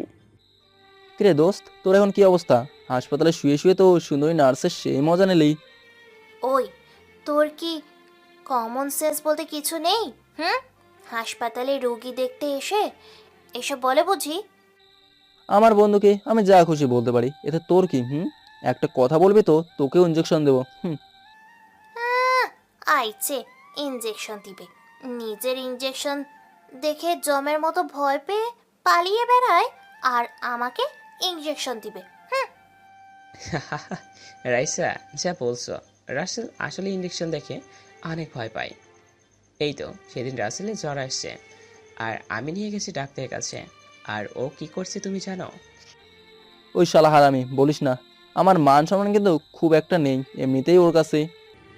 রাসেল রাফির কাছে গিয়ে ওর কানে কানে বলে উপরের কথাগুলো, যেটা শুনে রাফি হাসে আর বারণ করা সত্ত্বেও বলে, রাইসা, তুমি জানো ডাক্তার ইঞ্জেকশন নেওয়ার পিছনে পাক্কা 20 মিনিট দৌড়াইছে। রাফির মুখে এমন কথা শুনে তো রাইসা যেন হাসতে হাসতেই শেষ। এদিকে রাসেল রাইসার হাসি মাখা মুখটার দিকেই তাকিয়ে আছে। দোস্ত, এভাবে আর তাকিয়ে না থেকে মনের কথাটা বলে দিলেই তো পারিস, তাই না? শুধু শুধু এভাবে লুকিয়ে দেখে কি হবে? ওই হালা, তুই চুপ কর, নাহলে ডাক্তারকে বলে তোকে কিন্তু আরো 10 দিন হাসপাতালে থাকতে হবে, এমন ব্যবস্থা করবো। না ভাই, আমি মাপ চাই, ও চাই, আবার তোও চাই, কেননা তোর সঙ্গে পাঙ্গা নিয়ে আমি পস্তাতে চাই না। এইভাবে আরও অনেক কথা বলে রাসেল রাফিকে বাসায় নিয়ে আসে। কেননা তেমন কোনো সমস্যা না হওয়ার কারণে রাফিকে আর হাসপাতালে রাখার দরকার পড়েনি। বিকেলে রাসেল আর রাফি বাইরে যাবে একটা কাজে, আর রাইসাও বায়না ধরে সাথে যাবে। কিন্তু রাসেল রাইসাকে সাথে নিয়ে যাইতে চায় না, কেননা রাসেল চায় না রাইসা ওর সাথে থেকে থেকে চুরি থেকে লেডি ক্লিয়ার হয়ে উঠুক। এমনিতেই একটা লেডি ক্লিয়ারের গল্প রাসেলের রাতের ঘুম হারাম করে ফেলেছে। রাসেল যেইটাই করে সেইটাই লেডি কিলার আগেই জেনে যায়, কোনোভাবেই তাকে ধরতে পারছে না। ওরা রাইসায় অনেক জোরাজোরিতে সাথে নিয়ে আসে। এই রাইসা, তোকে কত করে বললাম আমাদের সাথে না আসতে, তবুও জোর করে আসলি কেন? তোর যদি আমাদের সাথে থেকে কিছু একটা হয়ে যায় তখন কি হবে? বারে, তোদের কিছু হলে কোনো সমস্যা নেই, আর আমার কিছু হলে অনেক সমস্যা হয়ে যাবে, তাই না? মনে রাখিস তোরা, যেখানে আমিও ঠিক সেখানেই আমিও তোদের থেকে কোনো অংশে কম না। রাইসা হাতের পেসি বের করে রাসেলের সামনে বডি বিল্ডারের মতো শো আপ করতে করতে উপরের কথাগুলো বলে। রাসেল তো রাইসার এমন কাণ্ড দেখে হাসতে হাসতে শেষ। ওই শাকচুনি, তোর তো কোনো পেশই নাই, তাহলে আমার সামনে এভাবে দেখাচ্ছিস কেন? হুম। আরে গাধা, তোকে দেখালাম, যদি থাকতো তাহলে কেমন লাগতো, বুঝেছিস? বুদ্ধু একটা। এইভাবে ওরা আরও অনেক কথা বলে। হঠাৎ রাসেলের ফোনে একটা কল আসে। কলটা করেছে একটা বাইরের দেশের এজেন্সি থেকে। হ্যালো, আসসালামু আলাইকুম। আমরা অবশ্যই আপনার কাজ করতে পারবো, তবে আমাদের ডিমান্ডটা অনেক বেশি। আরে খুব বেশি না, এই ধরেন কোম্পানি নিজের করে পেতে এত টাকা, মানুষকে মারতে এত টাকা। ঠিক আছে, আপনার কাজ কালকের দিনের মাঝেই হয়ে যাবে। আপনি আমার অ্যাকাউন্টে শুধু টাকাটা পাঠিয়ে দিন। রাসেল লোকটার সাথে কথা বলে কাজটা ঠিক করে নেয়। এদিকে রাসেল কথা শুনে দোস্ত, তুই যে কাজের কথাটা এখানে বললি, আমার তো মনে হয় এত সময় এই কথা লেডি কিলের কাছে পৌঁছে গেছে। লেডি কিলার এখানের কথা কিভাবে শুনতে পারে তুই বল? আর কাজটা করলে আমরা অনেক টাকা পাবো। আমাদের কি টাকার কমতি আছে যে আমার রিস্ক কাজ করতে হবে? বল। হাসালি রে দোস্ত, তুই আমাকে হাসালি। যেই টাকার কারণে আমি আমার মাতা পিতার কাছে কখনো সন্তানের মর্যাদা পাইনি, পেয়েছি শুধু বুক ভরা কষ্ট। সেই টাকার কমতি তো থাকবেই। এভাবে ওরা কথা বলে বাসায় চলে আসে, সেই কাজটা করে। এদিকে ওই বাইরে এজেন্সি থেকে রাসেলকে কাজের লোকেশন পাঠানোর কথা বলেছিল, কিন্তু পরের দিন চলে যায়, তবুও কিছুই বলেনি। রাসেল যোগাযোগ করে জানতে পারে লেডি কিলার নাকি তার থেকে কম টাকা কাজটা করে দিচ্ছে। যেটা শুনে রাসেল তো মাথায় আগুন ধরে যায়। এই লেডি কিলারের বাচ্চা, তোকে যদি হাতের কাছে পাই তাহলে তোকে আমি কাঁচায় চিবিয়ে খাবো। শালি আমাকে জ্বালিয়ে মারছিস। এদিকে রাসেলের এমন হুঙ্কার দেওয়ার কথা শুনে রাইসা মনে মনে বলে, রাসেল, এই লেডি কিলারকে হাতের মুঠোয় পাওয়া এত সহজ না। লেডি কিলার কি আর নিম্নমানের খেলোয়াড় নাকি? এদের শত ভাবনা চিন্তার মাঝেই কোথা থেকে রাফে চলে আসে আর রাসেলকে বলতে থাকে, দোস্ত, লেডি কিলারের অত্যাচার তো আমাদের সর্বনাশ করে ছাড়বে। দেখছি আমরা কি ক্ষতি করেছি তার। আর এদিকে ডিজেও কোনো খোঁজখবর পাত্তা যাচ্ছে না ইদানিং। ডিজে ঠিকই আছে, তবে একটু আড়ালে। আর এই লেডি কিলারকে যদি আমি পাই তাহলে শালিকে একেবারে কাঁচাই চিবিয়ে খাবো, কোনো রকমের নুন মরিচ ছাড়াই। আহ, বললেই হলো চিবিয়ে খাবে? ওই হাদারাম, মানুষকে কি চিবিয়ে খাওয়া যায় নাকি? ওই শাকচুন্নি, আমি চিবিয়ে খাই নাকি গিলে খাই সেটা আমার ব্যক্তিগত ব্যাপার, বুঝলি? সেটা নিয়ে তোর এত মাথা ঘামাতে হবে না। না, তুই ভুল বলবি আর আমি সেটা ধরবো না, এটা কি হয় নাকি? তুই এত ঝগড়া কিভাবে করতে পারিস? তোর সাথে ঝগড়া করে আমার তো মাথা ধরে যায়। এবার একটু থাম তুই। এমনিতেই আমি লেডি কিলারের জ্বালায় অতিষ্ঠ। মাত্রই তো শুরু, দেখ আগে কি কি হয়। এতটুকুতেই হাঁপিয়ে গেছিস? এই রাইসা তো আগুন নিয়ে খেলতেই বেশি পছন্দ করে। রাসেল রাইসায় এভাবে আরও অনেক কথা বলতে থাকে। এদিক দিয়ে দেখতে দেখতে পার হয়ে যায় অনেকগুলো দিন। রাসেল এখন আরও অনেক ফেমাস হয়ে উঠেছে, কিন্তু লেডি কিলার ওর পিছু ছাড়ছে না। তাই তো রাসেল মনে শান্তি নেই একটু। এদিকে রাসেল একটা লকার চুরি করার প্ল্যান করে, যেটার প্ল্যান ওর কাছেই রাখে। একদিন রাতে রাসেল, রাফি ও রাইসাকে সাথে নিয়ে একটা ধনী বাড়ির সামনে আসে, যেটা দেখে রাফি জিজ্ঞেস করে, কি রে রাসেল, তুই আমাদের এখানে নিয়ে এসেছিস কেন? আমি তো কিছুই বুঝতেছি না। আরে গাধা, এই বাড়িতে একটা লকার আছে যেটার ভেতরে লুকিয়ে রাখা আছে অনেকগুলা হীরা। কি বলছিস? তাহলে চল তাড়াতাড়ি গিয়ে নিয়ে আসি। কতদিন হলো আমার রিক্সে চুরি করি না। যেমনটা ভাবছিস ঠিক তেমন সহজ কাজ নয় এটা। এই বাড়ির প্রতিটা কোণায় সিসি ক্যামেরা লাগানো আছে আর শক্ত সিকিউরিটি দ্বারা নিয়ন্ত্রিত। তাই বলে কি এমন কাজ না করে আমরা ফিরে যাব নাকি? আরে গাধা, কাজটা করার জন্যই তো এসেছি। এখন কথা না বলে চুপচাপ আমার সাথে সাথে আয়, আর এই কাজ করবি তোরা। ঠিক আছে চল তাড়াতাড়ি। ইস, কত কোটি কোটি টাকার হিরে, ভাবতেই অবাক লাগছে। ইস, এই খবরটা আমি কেন জানতে পারলাম না? চরম একটা ভুল করে ফেললাম। ধুর, ভালো লাগে না। রাসেল রাফি ও রাইসাকে একটু দূরে রেখে যায়, কেননা রাসেল বাড়ির সিসি ক্যামেরায় সিস্টেম হ্যাক করে রেখেছে, যেটা নির্দিষ্ট সময়ের জন্য। তাই কত সময় আছে সেটার আপডেট রাসেলকে দিতে হবে। রাসেল বাড়ির ভেতরে প্রবেশ করে, একে একে সবার চোখ ফাঁকি দিয়ে মেইন দরজার পাশে আসে। একটা লোক দেখে ফেলে রাসেল তাড়াতাড়ি ওর মুখ বন্ধ করে দেয়। এবার রাসেল হিরে রাখার জায়গায় চলে আসে। রাসেল যেই না সামনে পা দিতে যাবে অমনি রাফি বলে ওঠে, আর সামনে পা পারাস না, সামনে লেজার রশি সেট করা আছে।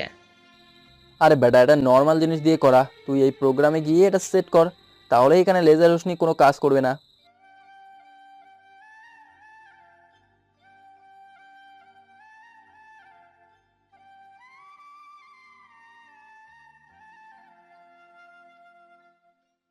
কি রে, তোর তো কিছুই হলো না। কোনো রকম হামলা ছাড়াই তুই কিভাবে হীরাগুলো চুরি করে আনতে পারিস শুনি?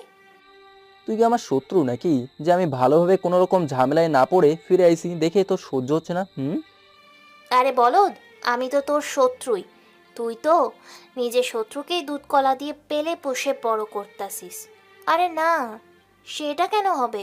আমি এমনিই তোকে জিজ্ঞেস করলাম, কেননা আমি কত সিনেমায় দেখেছি এমন করে চুরি করতে গিয়ে কত ঝামেলায় পড়তে হয়, তবুও কাজটা সম্পূর্ণ হয় না।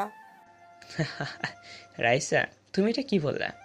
যে ছেলে সকল চোর ডাকাত গুন্ডা মাস্তান মাফিয়া হ্যাকারদের শিক্ষায় সে পড়বে ধরা, হাসালে তুমি। আইছে শিক্ষাগুরু, একটা মেয়ের কাছেই দিন রাত নাকানি চুবানি খাচ্ছে, সেটার কোনো কথাই নেই, আর আইছে বড় বড় ডায়লগ মারতে।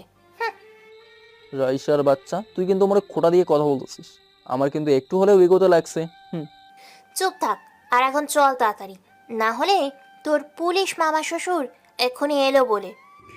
রাইসের কথা বলা শেষ হলেই পুলিশের হুইসেল শুনে ওরা গাড়ি নিয়ে সেইখান থেকে একটানে বকার পার। ওদের আর কে ধরে, ওরা সোজা বাসায় চলে আসে। এদিকে পুলিশ অফিস টুটুলকে তদন্ত করতে এসে, এটা কিভাবে সম্ভব? আমাদের দেশে এই দুজনের জন্য তো কেউ শান্তিতে থাকতেই পারছে না। কোথাও দামি কোনো জিনিস রাখলে হয় লেডি কুইন, না হয় ডিজে সেটা নিয়ে যাবে। কেন যে এই দুইটারে আমরা ধরতে পারছি না? স্যার, আপনি ওদের ধরবেন কি করে?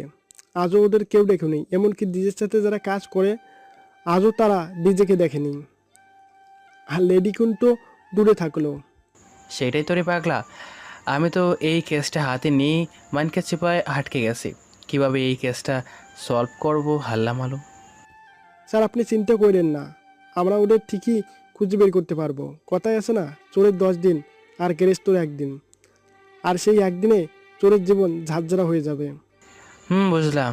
এখন খুঁজে দেখো এমন কিছু পাও কিনা যেটা দিয়ে ডিজে পর্যন্ত যাওয়া যায়। এরপর অনেক খোঁজাখাটনির পরে পুলিশ একটা ফটো খুঁজে পায়, যেই ফটোটা ছিল রাসেলের। স্যার, স্যার, আমি একটা ফটো খুঁজে পেয়েছি ওখানে। কই দেখি দেখি। আরে বেটা, এটা তো ওই চোরের ছবি। ও এত বড় দান মারার প্লেয়ার না। স্যার, ও যখন চোর তখন ডিজের খবর ওর কাছে নিশ্চয় আছে, কেননা আমি গোপন সূত্রে জেনেছি ডিজেকে আজও আসিল ছাড়া কেউ দেখেনি। আরে বেটা, ওকে ধরা এত কোনো ব্যাপার না। ব্যাপার হলো এটা ওকে ধরে রাখতে পারার মতো জেল এই পৃথিবীর কোথাও আবিষ্কার হয়নি। কেননা ওকে ধরে আনলে কিছু সময় দেখি ফোন রিসিভ করতে করতে কানের 12টা বেজে যায়।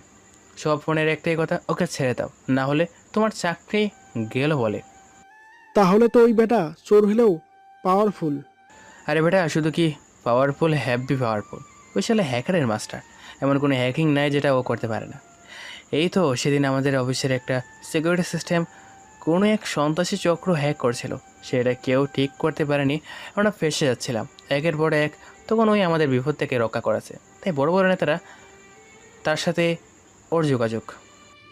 এভাবে ওরা আরও অনেক কথা বলে। আসলে রাসেল পকেট থেকে একটা কার্ড বের করার সময় ওর ফটোটা পড়ে যায়, যেটা রাসেল বুঝতেই পারে না। এদিকে রাসেল শুয়ে আছে। আচ্ছা, লেডি কিলার তোর সাথে এত শত্রুতা করতেছে কেন বলতো? লেডি কুইন মনে হয় আমাকে ভালোবাসে, তাই তো কাছে পাওয়ার জন্য এমন করতেছে মনে হয়। ছেড়া পড়েছে লেডি কুইন হয়ে তোর মতো একটা ছ্যাঁচড়া চোরকে ভালোবেসে জীবনটা তেজপাতা বানানোর, বুঝলি? আচ্ছা, লেডি কুইন আমাকে ভালোবাসুক আর না বাসুক, তাতে তোর এত চলে কেন? শুনি। আরে গাধা, জ্বলবেই তো।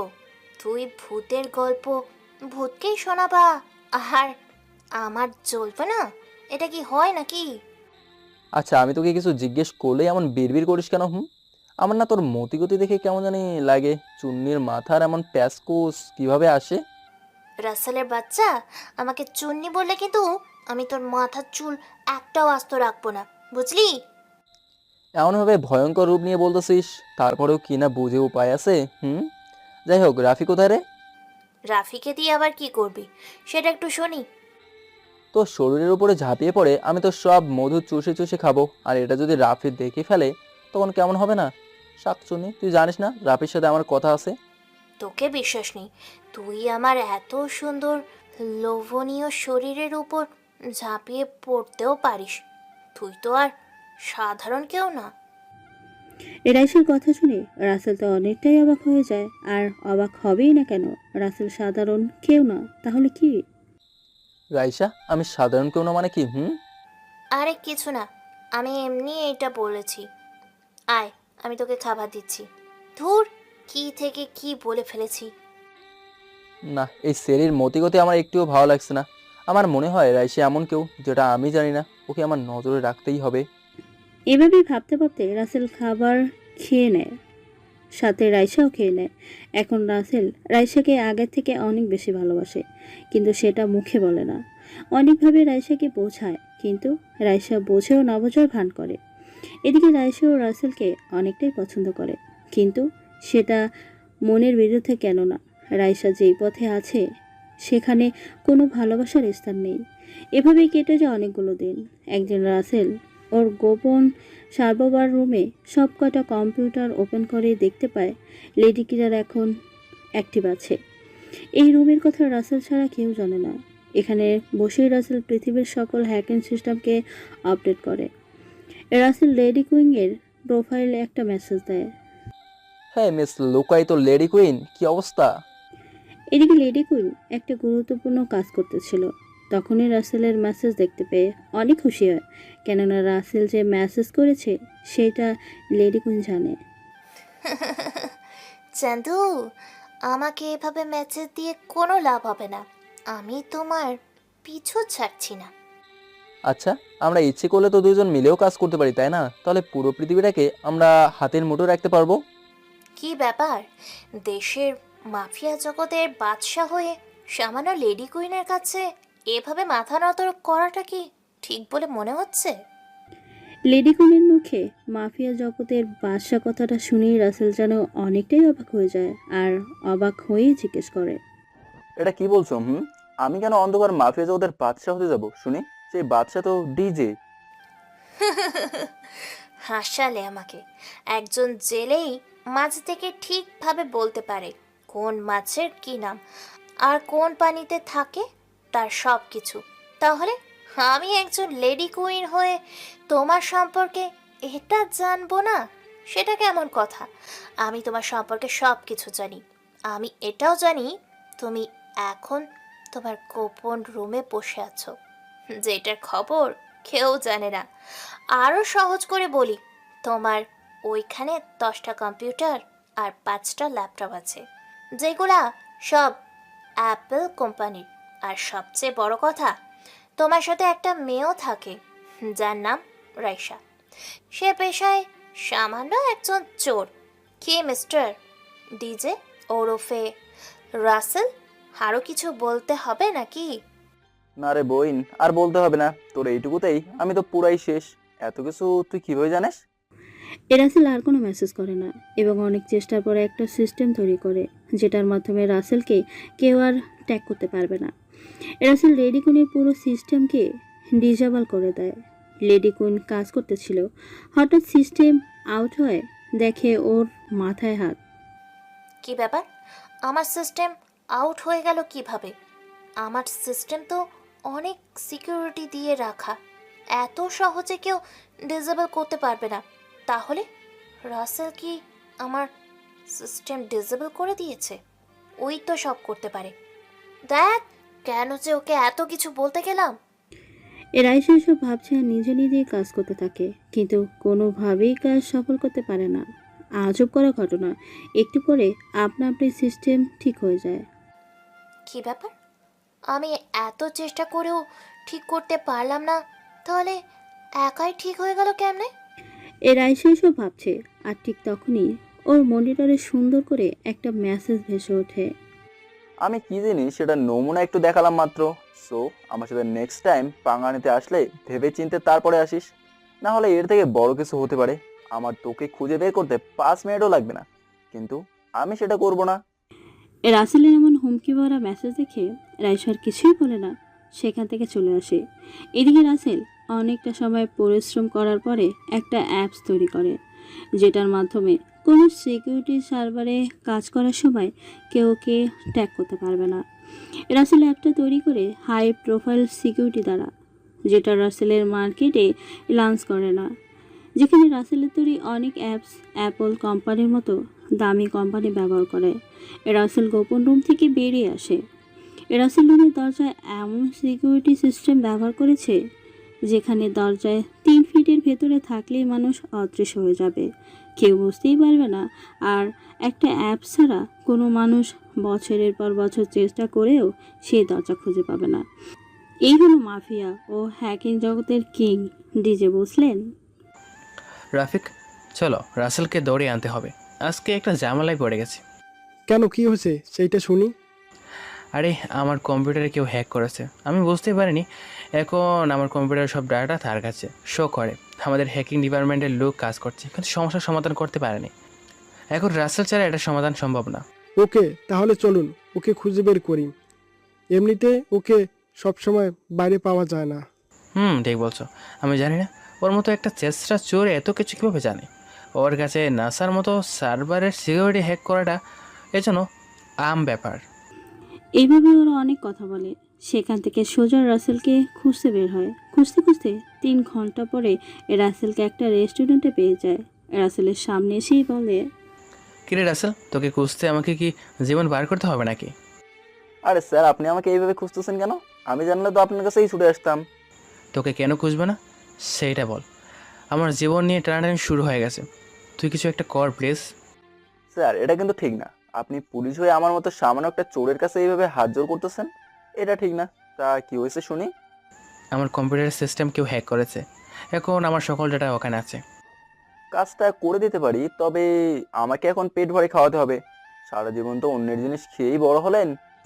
তোর যা ইচ্ছে খা, তবুও আমার কাজটা করে দে, আমি না হলে বড় সমস্যায় পড়ে যাব। আচ্ছা স্যার, চিন্তা করেন না, আমি আপনার কাজ করে দেবো। এভাবে ওরা অনেক কথা বলে। পুলিশের পকেট ফাঁকা করে পুলিশের সাথে রাসেল থানায় চলে আসে। রাসেল থানায় এসে কাজটা শেষ করে বাসায় চলে আসে। কি রে, কোথায় ছিলে এত সময়? তুই জানিস আমি তোকে কত সময় হলো দেখি না। আরে বাহ, সূর্য আজকে কোন দিক থেকে উঠেছে? হ্যাঁ, আমাকে দেখার জন্য তুই অধীর আগ্রহে বসে থাকিস কেন? আমি তোর স্বামী নাকি বয়ফ্রেন্ড? শালা খবিশের বাচ্চা, কিছুতেই বোঝে না।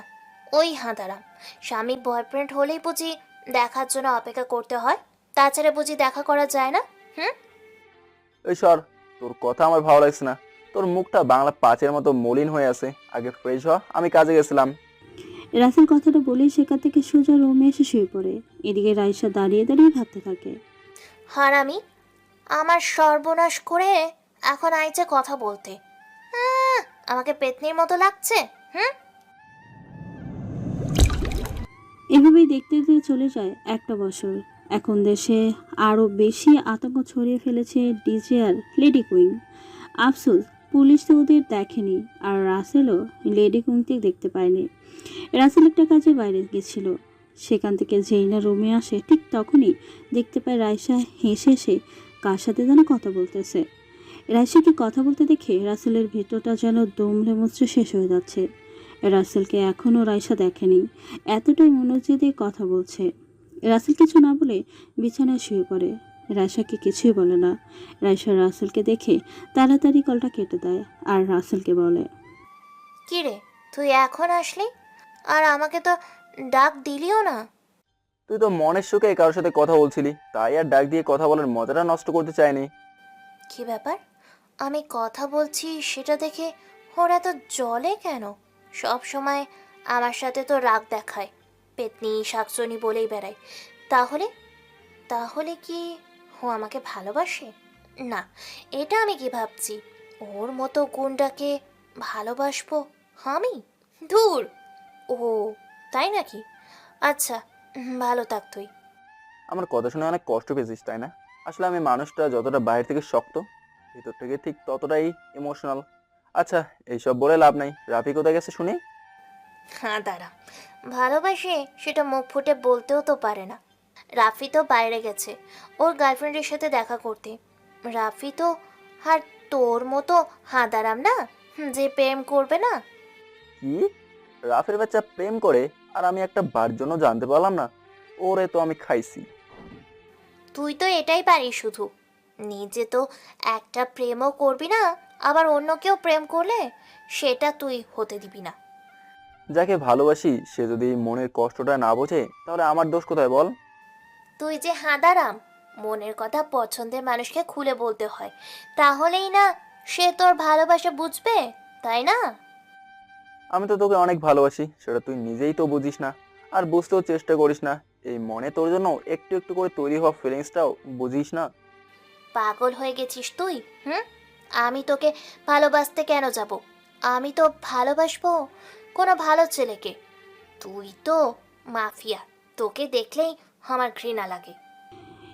রাসেলের রাইসার এমন কথা শুনে কেন জানি খুব কষ্ট হয়, আর আগে যেন মাথা ফেটে যাচ্ছে। রাইসার চুলের মুঠি ধরে বলে, তোকে ভালোবাসি বলেই এখনো দাঁড়িয়ে আছিস, না হলে তোকে খুন করতে আমার হাত একটুও কাঁপবে না। দূর হয়ে যা আমার সামনে থেকেই। রাইসা কিছু না বলে সেখান থেকে চলে যায়। আর এদিকে রাইসা মনে মনে বলতে থাকে, রাসেল, তুই যত খুশি বকা দে আমাকে, কিছুই মনে করব না। তবে একদিনের শাস্তি তোকে পেতেই হবে। দেখে নিস এই রাইসাকে, তুই তো আর জানিস না। এভাবেই দেখতে দেখতে পার হয়ে যায় অনেকগুলো দিন। এর মাঝে রাসেল আরও 2জন যোগ দেয়, কেননা সামনে একটা ব্যাংক লুটের পরিকল্পনা করেছে রাসেল।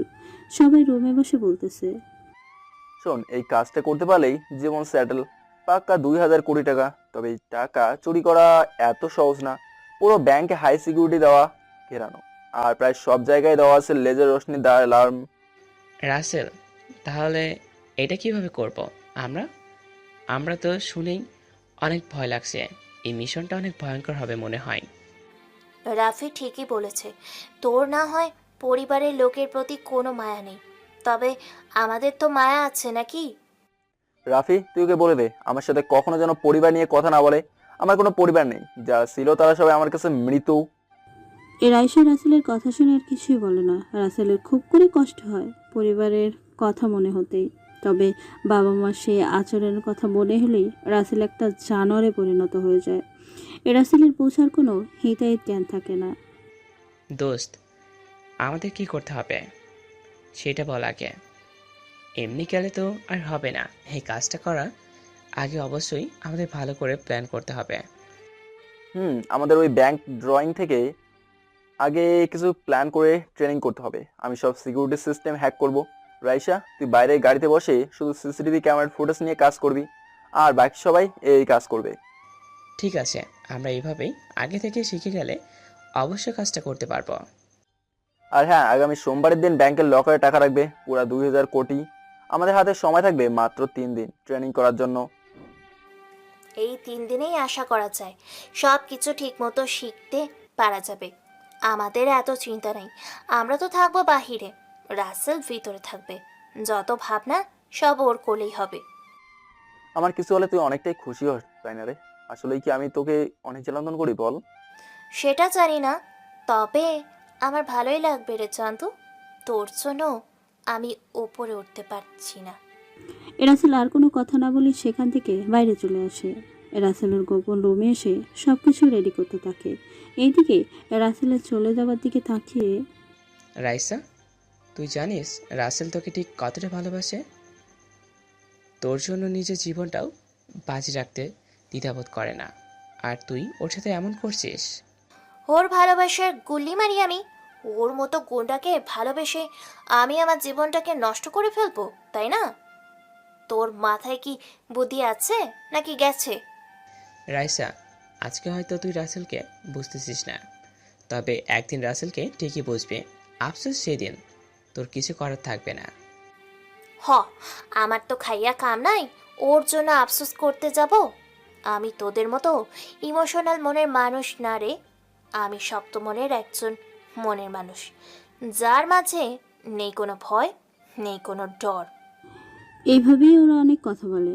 রাশা কিছুই বোঝে না, কেননা রাইসা এখানে এসেছে অন্য একটা লক্ষ্য নিয়ে।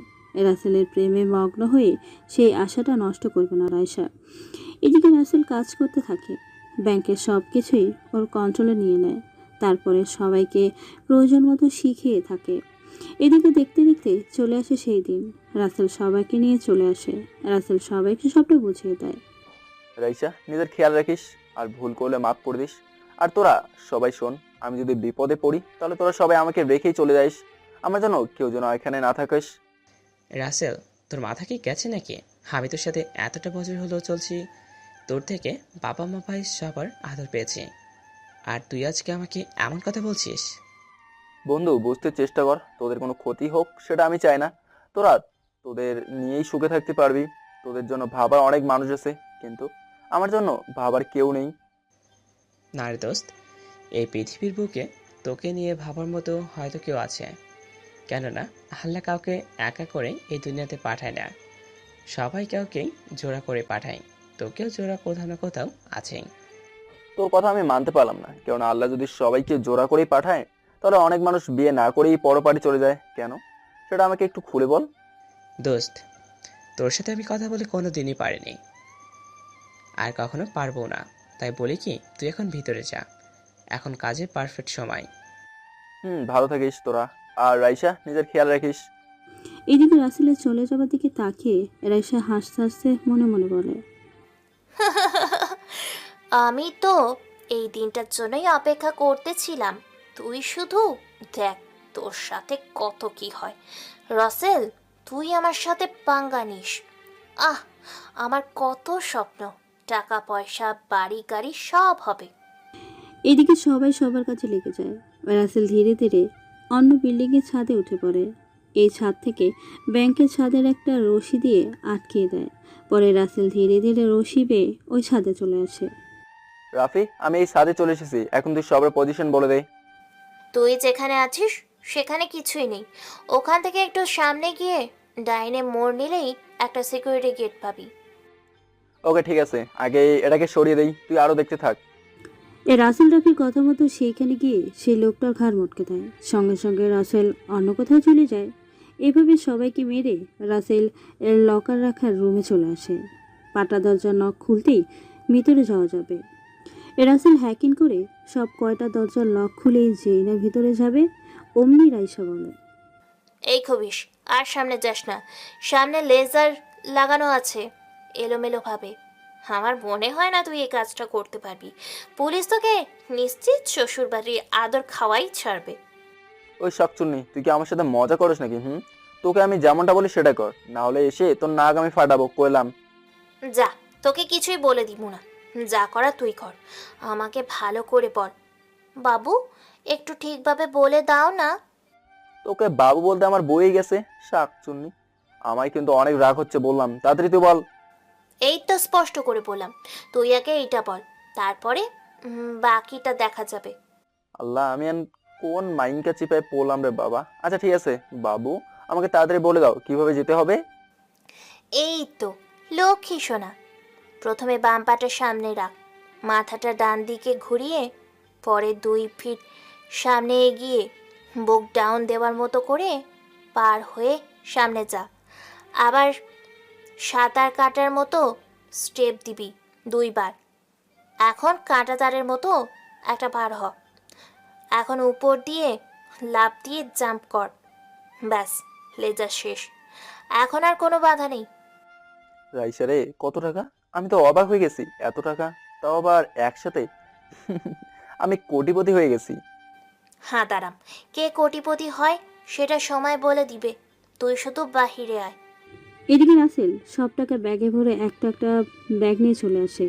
এদিকে লেডি কিং রাসেলের সকল লোককে মেরে ফেলেছে, কেউ বেঁচে নেই, এমনকি রাফির লাশটা ব্যতীত কারো লাশ নেই। রাসেল রাফির মরা দেহটি ধরে কান্না করে।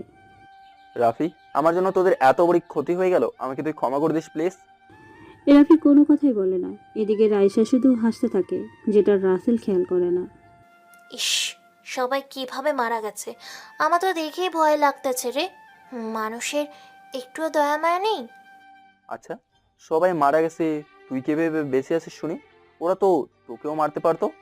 আরে গাধা, ওরা তো বাহিরে ছিল, আমি হলাম গাড়ির ভিতরে লুকিয়েছিলাম, তাই অনেক খোঁজার পরেও দেখতে পাইসনি আমাকে। বুঝলাম, তোর কপাল ভালো, তাই হয়তো দেখতে পারিনি। এখন চল যাও যাক, কখনো ভাবিনি সবাইকে আমি এভাবে হারিয়ে ফেলবো। হুম, চল। আমি বুঝি, খুব ভাবছিলাম রাফি ওর সবাইকে অনেক মিস করছি, কতদিন একসাথে কাজ করেছি। রাসেল আর কিছু না বলে গাড়ি নিয়ে সোজার গোডাউনে চলে আসে। রাসেল সব টাকা একটা লকারে গুছিয়ে রাখে। রাইসা ও রাসেলের সাথেই। রাইসা এত টাকা কখনো দেখেনি। রাইসা, দেখেছিস আমি হলাম এই দুনিয়ার টাকার কিং। আমার কাছে কত হাজার কোটি টাকা আছে আমি নিজেও জানি না। আচ্ছা, তুই তো আমাকে এই টাকা কখনো দেখাসনি, এত টাকার মালিক হয়েও কখনো জানাসনি। আমি কাউকে বলিনি, কেননা তুই তো জানিস আমার শত্রু হলো লেডি কিলার। ওর হাতের কাছে পেলে কি যে করবো আল্লাহই জানে। ওই শুধু জানে আমি হলাম এই জগতের মাফিয়া কিং ডিজে, তাছাড়া কেউ জানে না। তার মানে তুই যেই দিন ডিজের সাথে দেখা করতে গেলি, সেই দিন তুই নিজেই নিজের সাথে দেখা করেছিস আয়নার মাধ্যমে? রে, আচ্ছা এখন চল এখানে। আমি ছাড়া কেউ কোনোদিন আসতে পারবে না। আজকে সময় হয়ে গেছে আমার বাবা মার সামনে গিয়ে টাকা দিয়ে তাদের বুঝিয়ে দেবার আমিও সব পারি। এদিকে রাইসা রাসেলের মাথায় দুইটা বন্দুক ঠিকই বলে, যেটা দেখে বা শুনে রাসেল তো পুরাই অবাক। রাসেল, তোর সেই ইচ্ছেটা কোনোদিন পূর্ণ হবে না রে।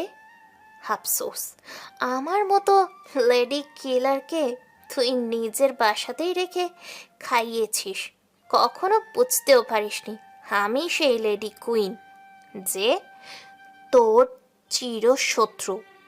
রাইসা কথা বলে শেষ করার আগেই দুইটা গুলি করে দেয় রাসেলের বুকে। রাসেল রাইসার মুখের দিকে হাসি মুখে ভাবে তাকিয়ে আছে অবাক নয়নে। রাসেল কিছুই বলতে পারছে না। ওর যেন কোনো কিছুই বলার ভাষাটাই মুখ থেকে হারিয়ে গেছে। তুই মরার আগে একটা সত্য কথা বলে দিই, আমি কে সেটা তো তুই জেনে গেছিস, তবে আমার আরও একটা পরিচয় আছে, সেটা হলো আমি তোর বাবার বন্ধুর মেয়ে। আমি ছোট থেকেই তোকে চিনি, আর আমার ছোট থেকেই নেশা ছিল অনেক অনেক টাকা কামানোর, তাই তো এই পথে নেমে পড়ি। ভালোই চলছিল আমার জীবন, মাঝখানে তুই এসে আমার পথে বাঁধা হয়ে দাঁড়িয়েছিস, তাই তো তোর সাথে এমনটা করি। আজকে আমি অনেক খুশি, ছোটবেলার সেই স্বপ্নটাকে সত্যি করতে পেরেছি। তুই আমাকে বলতি, তাহলেই তো আমি হাসতে হাসতে তোর পথ থেকে সরে দাঁড়াতাম। তোকে নিজের থেকেও বেশি ভালোবেসেছিলাম, আর তুই সেই ভালোবাসার এই প্রতিদান দিলি। আমাকে মারতে তোর হাত একটু কাঁপলো না? তোকে মারতে আমার হাত কাঁপে কেন? আমার তো কোনো মন নেই, আর তোর বন্ধুদের মারতেই তো চিন্তা করিনি। তুই কি বোকারে, নিজের বন্ধুদের মারার পরেও আমাকে বুঝতে পারিসনি। ইস, সেই দিন রাফি অনেক করে বলেছিল, চল নিজের কানেই শুনে আয়, মরেই যাবি তো, শুনেই মর। দেখো রাইসা, তুমি সবাইকে মেরেছ, সেটা রাসেল মানবে, কিন্তু আমাকে মেরো না, তাহলে রাসেল তোমাকে প্রাণে বাঁচিয়ে রাখবে না। তোমার টাকা দরকার, আমি রাসেলকে বলে তোমাকে টাকা নিয়ে দিব, তবু আমাকে মেরো না। না রে, তোকে বাঁচিয়ে রাখলে এই লেডি কুইনের মনের আশা কোনোদিন পূর্ণ হবে না, তাই তোকে মরতেই হবে। সরি রে, ভালো থাকিস ওপরে। রাইসা কথাটা বলি রাফির বুকটা গুলি করে ঝাঁঝরা করে দেয়। রাফি মরার আগে রাইসার দিকে অবাক নয়নে একটাই কথা বলে যায়, আর সেটা হলো, রাইসা, তুমি আমাদের সবাইকে মেরেছো ভালো, আমরা কিছু মনে করছি না, তবে দোহাই লাগে রাসেলকে কিছু করো না। ও তোমায় খুব ভালোবাসে, বলতে পারো নিজের থেকেও বেশি। আর আমাদের মেরেছো সেটা জেনে ওর কাছে বলিও না, তাহলে ও তোমাকে প্রাণে বাঁচতে দেবে না। শুনে রাখ, তোর বন্ধুকেও মরতে হবে, কেননা এই দুনিয়ার বুকে শুধু একটাই আতঙ্ক থাকবে, আর সেটা হলো লেডি কুইন, কোনো ডেজে ফিজে না। রাফি আর কিছুই বলে না। রাফির দেহটি রাইসার সামনে মাটিতে পড়ে থাকে। এদিকে রাইসার সামনে তখনই রাসেল চলে আসে। ইস, তোর বন্ধুকে মারছি, বেচারা কত করে বলেছিল তোকে যেন না মারি, কিন্তু কি করার বল, তোকে না মারলে আমি যে লেডি কুইন হয়ে রাজত্ব করতে পারবো না। রাইসা, তোকে আমি কোনোদিন বাঁচতে দেবো না। দরকার হলে আমি তোকে পরে জন্মে মেরে আমার বন্ধুদের মৃত্যুর প্রতিশোধ নেব, তবুও তোকে বাঁচতে দেবো না। তোর মৃত্যুর আগ মুহূর্তে এমন কথা শুনে আমার খুব হাসি পেল রে। আচ্ছা থাক, খুব করে ভালো থাকিস ওপারে বন্ধুদের সাথে। আর হ্যাঁ, আমি তোর বাবা মাকে 15 লাখ টাকা দিয়ে বলবো তোর দেওয়ার লাস্ট গ্রিপ তাদের জন্য, কি বলিস? রাইসা, তুই বুঝতে পারছিস না কত বড় ভুলটা করতেছিস? আমি তো তোকে কখনোই ক্ষমা করব না। বারে, তুই বুঝি আমার স্বামী যে তোর থেকে আমার ক্ষমা নিতে হবে? রাইসা কথাটা বলি সব টাকা ব্যাগে ভরে নিয়ে নেয়। রাসেল চেয়ে চেয়ে দেখছে আর নীরবে চোখে জল ফেলছে। কিছুই করার নেই। রাসেল সব কিছু নিয়ে খুশি মনে চলে যায়। এর মাঝেই পার হয়ে যায় 1 বছর। এই দেশে নতুন করে পা রেখেছে আর কে, যে নামটা শুধু ভয়ঙ্কর না, বরং ভয়ঙ্কর থেকেও ডেঞ্জার। ম্যাডাম, আর কি তো একে একে আমাদের সব কিছু শেষ করে দিচ্ছে। আফসোস, এই মানুষকে কেউ দেখতে পায় না। কি বলিস? এই লেডি কুইনের জিনিসে হাত দেয়? হেই, আর কে তো ছেড়ে দিলে চলবে না, ওকে তো দেখেই নিব। ম্যাডাম, শুধু বললেই হবে না, বরং এটা করে দেখাতে হবে। বেটা খুব করে জ্বালাচ্ছে আমাদের। বেটা সাহস কত বড়, আপনার জিনিসের দিকে হাত বাড়ায়। ওই কি বোঝে না লেডি কুইনের জিনিসের দিকে হাত বাড়ানো আর আগুনের দিকে হাত বাড়ানো একই কথা? গাড়ি বের কর, আমি আজকে রাসেলের মা বাবার সাথে দেখা করতে যাব। ইস, তারা মনে হয় আমার জন্য পচে বসে আছে। আচ্ছা ম্যাডাম, আপনি শত্রুর মা বাবাকে এত যত্ন করে কেন রাখেন? আমার মাথায় তো সেটাই ঢুকছে না। আরে গাধি, তোর মাথায় যদি সেটাই ঢুকতো তাহলে তো আমার জায়গায় তুই থাকতিস, তাই না? ওনাদের সাহায্য ছাড়া আমি এই পর্যায়ে পৌঁছাতে পারতাম না। আচ্ছা ম্যাডাম, সব থেকে বড় খবর তো আপনাকে দেওয়াই হয়নি। আর কি আমাদের প্রজেক্টের পুরো সিকিউরিটি সিস্টেম হ্যাক করেছে। এখন ওর ইশারা ছাড়া কিছুই হবে না। আমার মনে হয় ওই অনেক বড় মাপের খেলোয়াড়। রেশির কথা শুনে রাইসার তো মাথায় আগুন ধরে যায়। আর মাথা গরম হবেই না কেন? এত কষ্ট করে সাজানো সাম্রাজ্য কেউ এভাবে ধ্বংস করবে আর ও কি চুপ করে থাকবে নাকি? আপনারাই বলেন। কি বলিস? আমাদের প্রজেক্টের যেই সিকিউরিটি সিস্টেম ব্যবহার করা হয়েছে সেটা কেউ হ্যাক করতে পারবে না, শুধুমাত্র রাসেল ছাড়া। কেননা ও সব করতে পারে, যে কিনা নাসার মতো বড় বড় সিকিউরিটি সিস্টেম ওয়েবসাইট হ্যাক করেছিল। কি বলেন ম্যাডাম, রাসেল এত বড় হ্যাকার ছিল? তাহলে কি ম্যাডাম ডিজে নামক সেই বিপজ্জনক রাসেল আবার ফিরে এসছে আমাদের ধ্বংস করতে? না, সেটা কিভাবে হবে? কারণ আমি নিজের হাতে চোখের সামনে ওকে গুলি করে মেরেছি। সেখান থেকে বেঁচে ওঠার কোনো চান্স নেই। আচ্ছা, যা হবার পরে দেখা যাবে। আগে চলেন, গাড়ি রেডি আছে, আমরা রাসেলদের বাড়ি থেকে ঘুরে আসি। চল আগে ঘুরে আসি। এমনিতেই অনেক দিন হলো কাজের চাপে আন্টি আঙ্কেলের সাথে দেখা করতে পারিনি। তারপর ওরা দুজন গাড়ি নিয়ে রাসেলের বাড়ির উদ্দেশ্যে বেরিয়ে পড়ে। সাথে অনেক কিছু নিয়ে নেয়। কিছু সময় পরে ওরা সেই বাড়িতে পৌঁছে যায়। রাশি ভিতরে আসতেই দেখতে পায় রাসেলের মা সোফায় বসে আছে, কেননা রাইসা ওদের বাড়িটা দোতলায় পরিণত করে দিয়েছে। রাসেলের মা রাইসাকে দেখা মাত্রই, কিরে মা, তুই আজকে এতদিন পরে আসলি কেন? তোর জন্য তো আমাদের অনেক কষ্ট হয়েছিল। এই টেনশনে না জানি তোর কখন কি হয়ে যায়। আরে আন্টি, আমার কিছুই হবে না তোমরা থাকতে। আসলে কাজের চাপ আর ইদানিং আমার রাজ্যে ব্যাঘাত ঘটাচ্ছে আর কে নামক কোনো এক শত্রু, যাকে কেউ কখনো দেখেনি। কি বলিস? আমার ছেলে ছিল এমন, এখন তুই নিজের হাতেই ওকে মেরে লেডি কুইন হয়েছিস। এখন আর কে, আবার কে? রাইসা কিছু বলতে যাবে ঠিক তার আগেই রাসেলের বাবা সিঁড়ি দিয়ে নামতে নামতে বলে, রাইসা, আমি শুনেছি আর কে অনেক ভয়ঙ্কর একজন লোক। তাই তুই আজ থেকে আমাদের সাথেই থাকবি।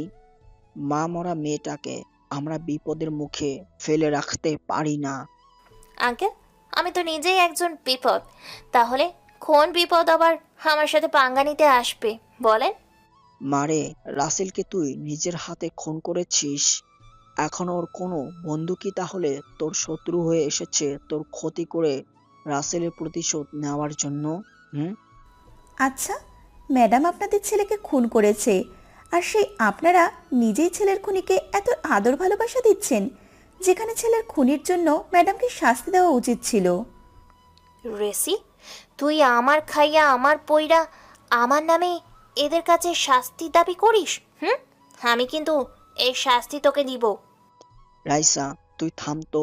ও যেই প্রশ্নটা করেছে সেটা ঠিক আছে। আসলে মা, রাসেল আমাদের নিজের কোনো সন্তান না।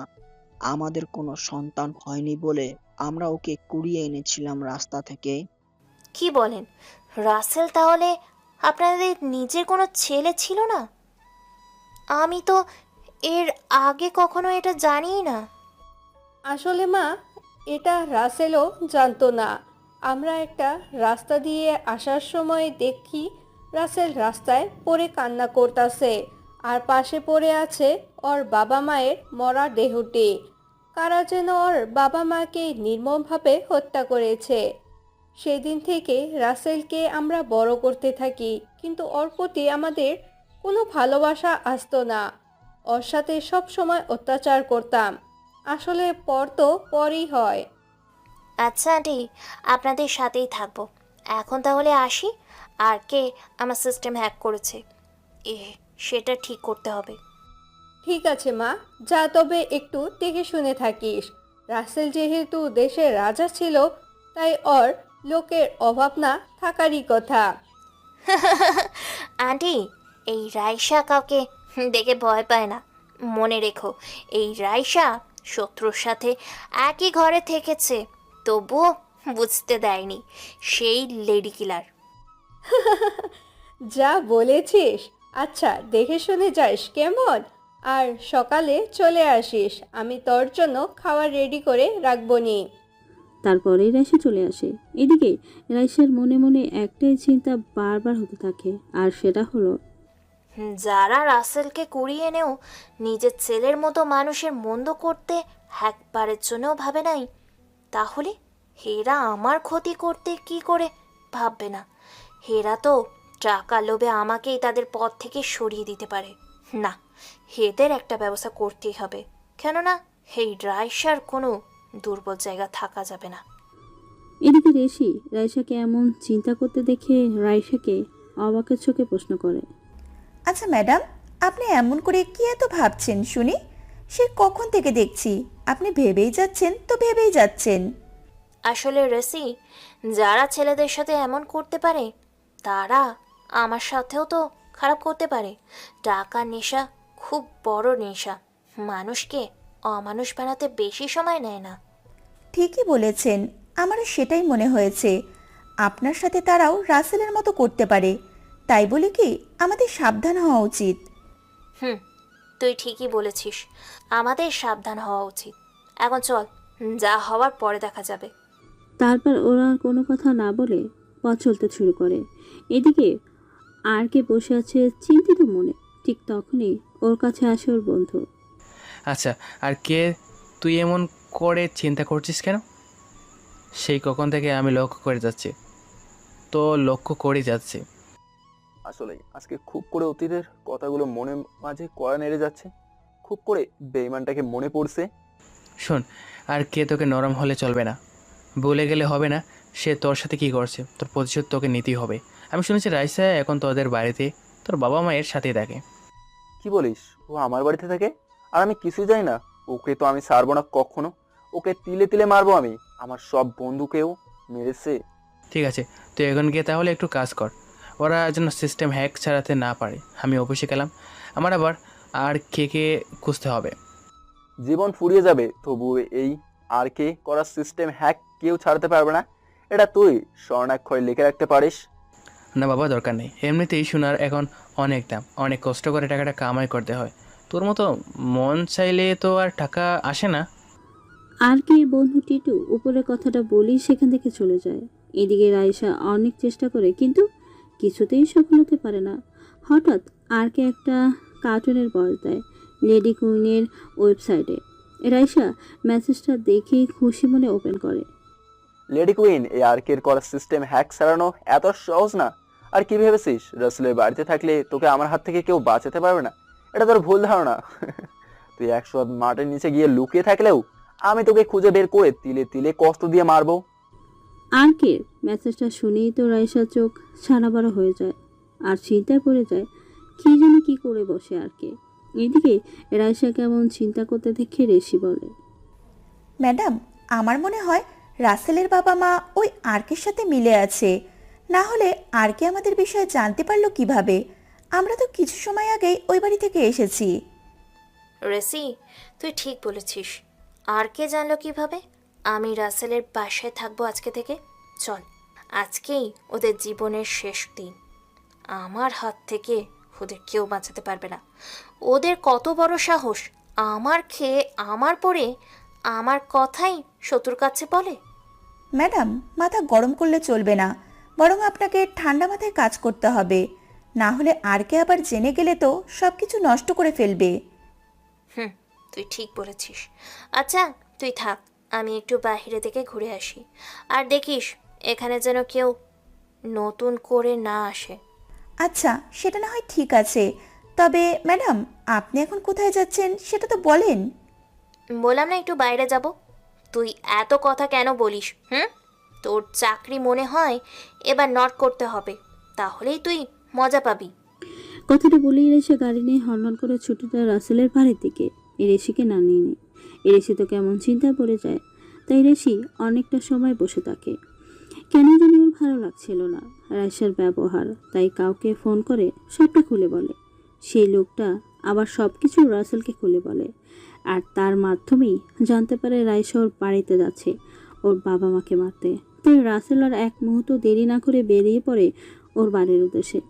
এদিকে রাইসা চলে এসেছে। রাইসা যেই না বাড়ির ভেতরে যাবার জন্য পাটা দরজায় ফেলে তখনই শুনতে পায় ভিতরের কথা। রাইসা দরজা দাঁড়িয়ে ভালো করে শুনে বুঝতে পারে রাসেলের বাবা মা বলাবলি করতেছে। আচ্ছা রাসেলের বাবা, আমরা ছেলের সাথে এমনটা করতে একটুও ভাবিনি।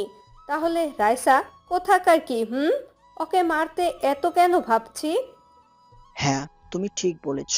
ওকে আমরা পথ থেকে সরিয়ে দিলেই এই সব কিছু আমাদের হয়ে যাবে।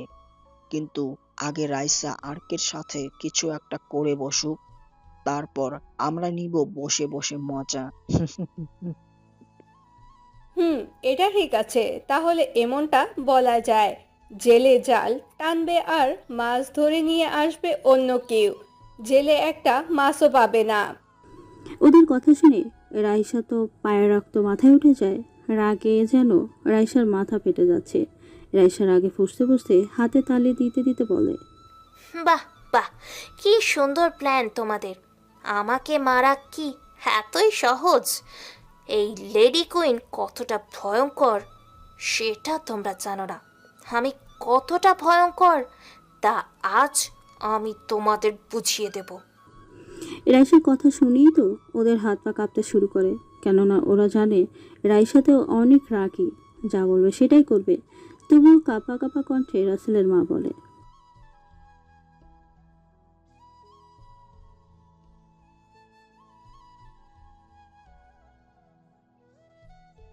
সমস্যা মানে?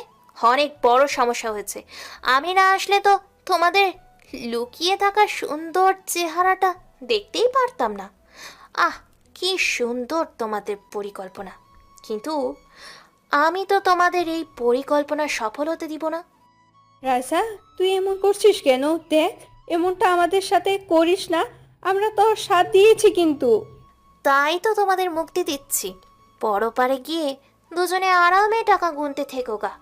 কষ্ট করে দুনিয়ায় এত গরমে বসে বসে টাকা গুনতে হবে না। রাইসা কথাটা বলি ওদের দুজনের গলায় ধারালো ছুরি দিয়ে একটা টান মেরে দেয়। সাথে সাথে গলা থেকে ফেলকি দিয়ে রক্ত পড়তে শুরু করে। ঠিক এমন সময় রাসেল বাড়ির ভেতরে প্রবেশ করে। দৌড়ে ওদের কাছে গিয়ে। রাইসা, তুই এটা কি করলি? আমার বাবা মাকে এভাবে মেরে ফেললি? এদের মারতে তোর কি হাত একটুও কাঁপলো না? রাসেলকে দেখে রাইসা তো ভূত দেখার মতো হয়ে যায় আর অবাক হয়ে তোতলাই তোতলাই জিজ্ঞেস করে, রাসেল, তুই এখানে? আর তোকে না আমি 1 বছর আগে নির্মমভাবে হত্যা করেছি, তাহলে এখন কিভাবে আসলি এখানে? তুই ভূত নয় তো আবার? তোকে না মেরে কি আর আমি মারতে পারি বল? তোর তো আগেই বোঝা উচিত ছিল আমি ফিরে এসেছি। তুই আগে বুঝতে পারিসনি রাসেল ছাড়া তোর সিস্টেম কেউ হ্যাক করতে পারে না। তাহলে হ্যাক কিভাবে হলো? আমি সেটা আগেই বুঝেছিলাম। তুই আর কি সেজে আমার সাথে পাঙ্গা নিতে আসছিস, কিন্তু এত চাইরানা পয়সাও লাভ নাই, কেননা আমি আজকে তোকে আর বাঁচতে দিব না। সেই দিনের মতো ভুল আজকে আর করব না। রাসেল কিছু বলতে যাবে তার আগে দরজার কাছে থেকে টিটু বলে ওঠে। টিটুর সাথে দাঁড়িয়ে আছে রেশি, কেননা রেশি এলো টিটুর গার্লফ্রেন্ড। টিটু খবরের জন্য পাঠিয়েছিল রাইসার কাছে চাকরি দিয়ে। তোর মতো চুহা রাসেলের মতো শেরকে মারতে পারবে না রে, তাই এই আশাটা তেমন তোর মন থেকে জেরে ফেলবে। শুধু মন কিছু কষ্ট পেতে হবে আশা পূরণ করতে না পেরে। সরি রাসেল, তোমার মা বাবাকে বাঁচাতে পারলাম না। আমি আর একটু আগে যদি খবর দিতাম তাহলে এমন হতো না। আর এদের মতো মানুষদের এই দুনিয়ায় বাঁচার কোনো অধিকারও নাই। এরা তোমার মা বাবার নামে কলঙ্ক, আর তার থেকে বড় কথা, এরা তোমার আসল বাবা মা না। রেশির মুখে এমন কথা শুনে রাসেল তো অবাক হয়ে যায়। বলে কি এই মেয়ে, যাদের ছোট থেকে মা বাবা বলে এসেছে, আজকে বলছে তার নাকি ওর আসল বাবা মা না। তাই রাসেল অবাক হয়ে জিজ্ঞেস করে, কি বলো এসব? এরা যদি আমার বাবা মা না হয়ে থাকে তাহলে আমার আসল বাবা মা কারা? আফসোস, তোর বাবা মা তুই ছোট থাকতেই মারা গেছে তোকে একা করে। এরা তোকে কুড়িয়ে এনেছিল রাস্তা থেকে, আর তোকে মারার জন্য সেই দিন এরাই আমাকে সাহায্য করেছিল, কেননা টাকার নেশা এদের অন্ধ করে দিয়েছিল। কি? আমি তাহলে এতদিন এদের জন্য এমনি কষ্ট করছি? যাই হোক, বাবা মা তো আমারই ছিল, আসল হোক আর নকল হোক। তার লেডি কিলার তোকে এখন কি আমার হাত থেকে বাঁচাবে? আমাকে মারা এত সহজ না রে। তার আগে তুই এটা বল, পুলিশ অফিসার টিটু তোর সাথে কেন? আর তুই মৃত্যুর দুনিয়া থেকে ফিরেই বা আসলি কিভাবে? রাসেল রাইসার কথা জবাবে কিছু বলতে যাবে, ঠিক তার আগে টিটু বলে ওঠে, রাসেল তুই থাম, আমি ওকে ওর কথার জবাব দিচ্ছি। লেডি কুইন, মন দিয়ে শোন। আমি আগে থেকে রাসেলের বন্ধু ছিলাম, তবে কেউ সেটা জানতো না। আমি আর রাসেল সব কাজের প্ল্যান একসাথে করতাম। সেদিন রাসেলের টাকায় গোড়া বনে গেছে তোকে নিয়ে, সেটা আমি আগে থেকেই জানতাম। আমার একটু দেরি হবার কারণ তুই ওকে মারতে পেরেছিলি। আমি পৌঁছে দেখি রাসেল কোনোরকম বেঁচে আছে। আমি ওকে হাসপাতালে নিয়ে আসি। অনেক চিকিৎসা করার পর একটু ভালো হয়ও, তবে ভালোভাবে দেশে কাজ না হয় ওকে সিঙ্গাপুর নিয়ে যায়। সেখানে দীর্ঘদিন চিকিৎসা করে আজকের এই রাসেল আর কে হয় তোর মৃত্যুর প্ররোচনা নিয়ে এসেছে। বুঝেছিস নাকি বেচার আছে? রাসেল, আমাকে তুই ক্ষমা করে দে। আমি আর এমন করব না। আমি টাকা নেশে অন্ধ হয়ে গিয়েছিলাম। ক্ষমা? তাও আবার তোর মতো ছলনাময়ী নারীকে? আরে তোকে ক্ষমা করলে তো আমার বন্ধুরা আমাকে অবিশ্বাস করবে। তোর এই সুন্দর পৃথিবীতে বেঁচে থাকার কোনো অধিকার নেই। তুই না আমাকে ভালোবাসিস, আর ভালোবাসার মানুষকে কি কেউ মারতে পারে? তোর ভালোবাসার মায়ের বাপ, তোর মতো মেয়েকে ঘৃণা করা যায় কিন্তু কখনো ভালোবাসা যায় না। রাসেল কথাটা বলি একটা ধারালো চাকু দিয়ে রাইসার হাতের রক কেটে দেয়। রাইসা চিৎকার করে কান্না করতে থাকে। সবাই মজা নিচ্ছে, আর রাসেলের খুব করে কষ্ট হচ্ছে রাইসার জন্য। রাসেল নিজেকে শান্ত রাখতে আর রাইসার কষ্ট সহ্য করতে না পেরে রাইসার গলায় রক কেটে দেয়। রাইসার দেহটি মাটিতে পড়ে গলা কাটা মুরগির মতো ধাপাতে থাকে। ছটফট করতে করতে রাইসার দেহ থেকে উড়ে যায় প্রাণ পাখিটা। রাসেলের খুব করে কষ্ট হচ্ছে। রাসেল চায়নি এভাবে নিজের হাতে প্রিয় মানুষটাকে মারতে, তবুও যা কিছুই করা ছিল না। এতগুলো মানুষের খুনের বদলা তো নিতেই হবে। রাসেল এখন চল বাসা যাই, এরা এদের শাস্তি পেয়েছে। এখানে আমাদের আর কোনো কাজ নেই। বাসায় গিয়ে নাকে তেল দিয়ে ঘুমাতে পারবো। না রে দোস্ত, বাসায় যাব না। তুই আমার সাথে আছিস সেটাই কেউ জানে না, আর কখনো কেউ জানবেও না। এখন তো আমার কাজ শেষ, তাই তুই আমাকে আইনের হাতে তুলে দে। জীবনে অনেক অন্যায় করেছি, সেটার মাসুল ভোগ করতেই হবে। দোস্ত, তোর সাথে আমিও অন্যায় করেছি, তাহলে শাস্তি যদি পেতে হয় তুই একা কেন পাবি? শাস্তি আমিও পাবো, কেননা আমরা দুজনই সমান অপরাধী। দেখ, তোর একটা সুন্দর ভবিষ্যৎ আছে, তুই রেশিকে নিয়ে সুন্দর একটা পরিবারের সৃষ্টি কর। আমার জীবনটা এমনিতেই অন্ধকারে তলিয়ে গেছে, তাই আমার বাকি জীবনটা জেলের অন্ধকারেই ভালো মানাবে। ভাই, এটা কিন্তু ঠিক হচ্ছে না। আমি জানি আপনি দেশের নামকরা একজন মাফিয়া। শুধু যে আইন বিরোধী কাজ করেছেন সেটা তো নয়, কখনো কখনো সত্য কাজও তো করেছেন অনেক। আপনার টাকায় কত এতিমখানা চলছে সেটার হিসাব করে আমি ক্লান্ত হয়ে যাই। না রে বোন, আমার পাপের শাস্তি আমাকে পেতেই হবে। দোস্ত, আমাকে নিয়ে চল। জেলের পোড়া রুটি যে আমার জন্য অধীর আগ্রহ নিয়ে পথ চেয়ে বসে আছে। টিটু আর কিছু না বলেই রাসেলকে নিয়ে যায়।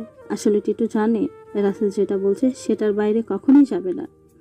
রাসেলকে আদালতে তুললে রাসেলের খারাপ দিকের পাশাপাশি ভালো দিকের প্রমাণ পেয়ে রাসেলের 10 বছরের শাস্তিতে আদালত। রাসেল জেলের মাঝেই রাইসার ছবিটা বুকে নিয়েই সময় কাটায়। রাসেল চোখের জলে প্রিয় মানুষটার রঙিন ফটো যেন সাদা কালো হয়ে গেছে। রাসেল সারাক্ষণ ছবির বুকের উপরে রাখে আর কান্না করে। রাসেল বেশি করে কাঁদুক, আমরা বরং চলে যাই। এই গল্পটা এখানেই শেষ করে দিলাম। ভালো থাকবেন সবাই।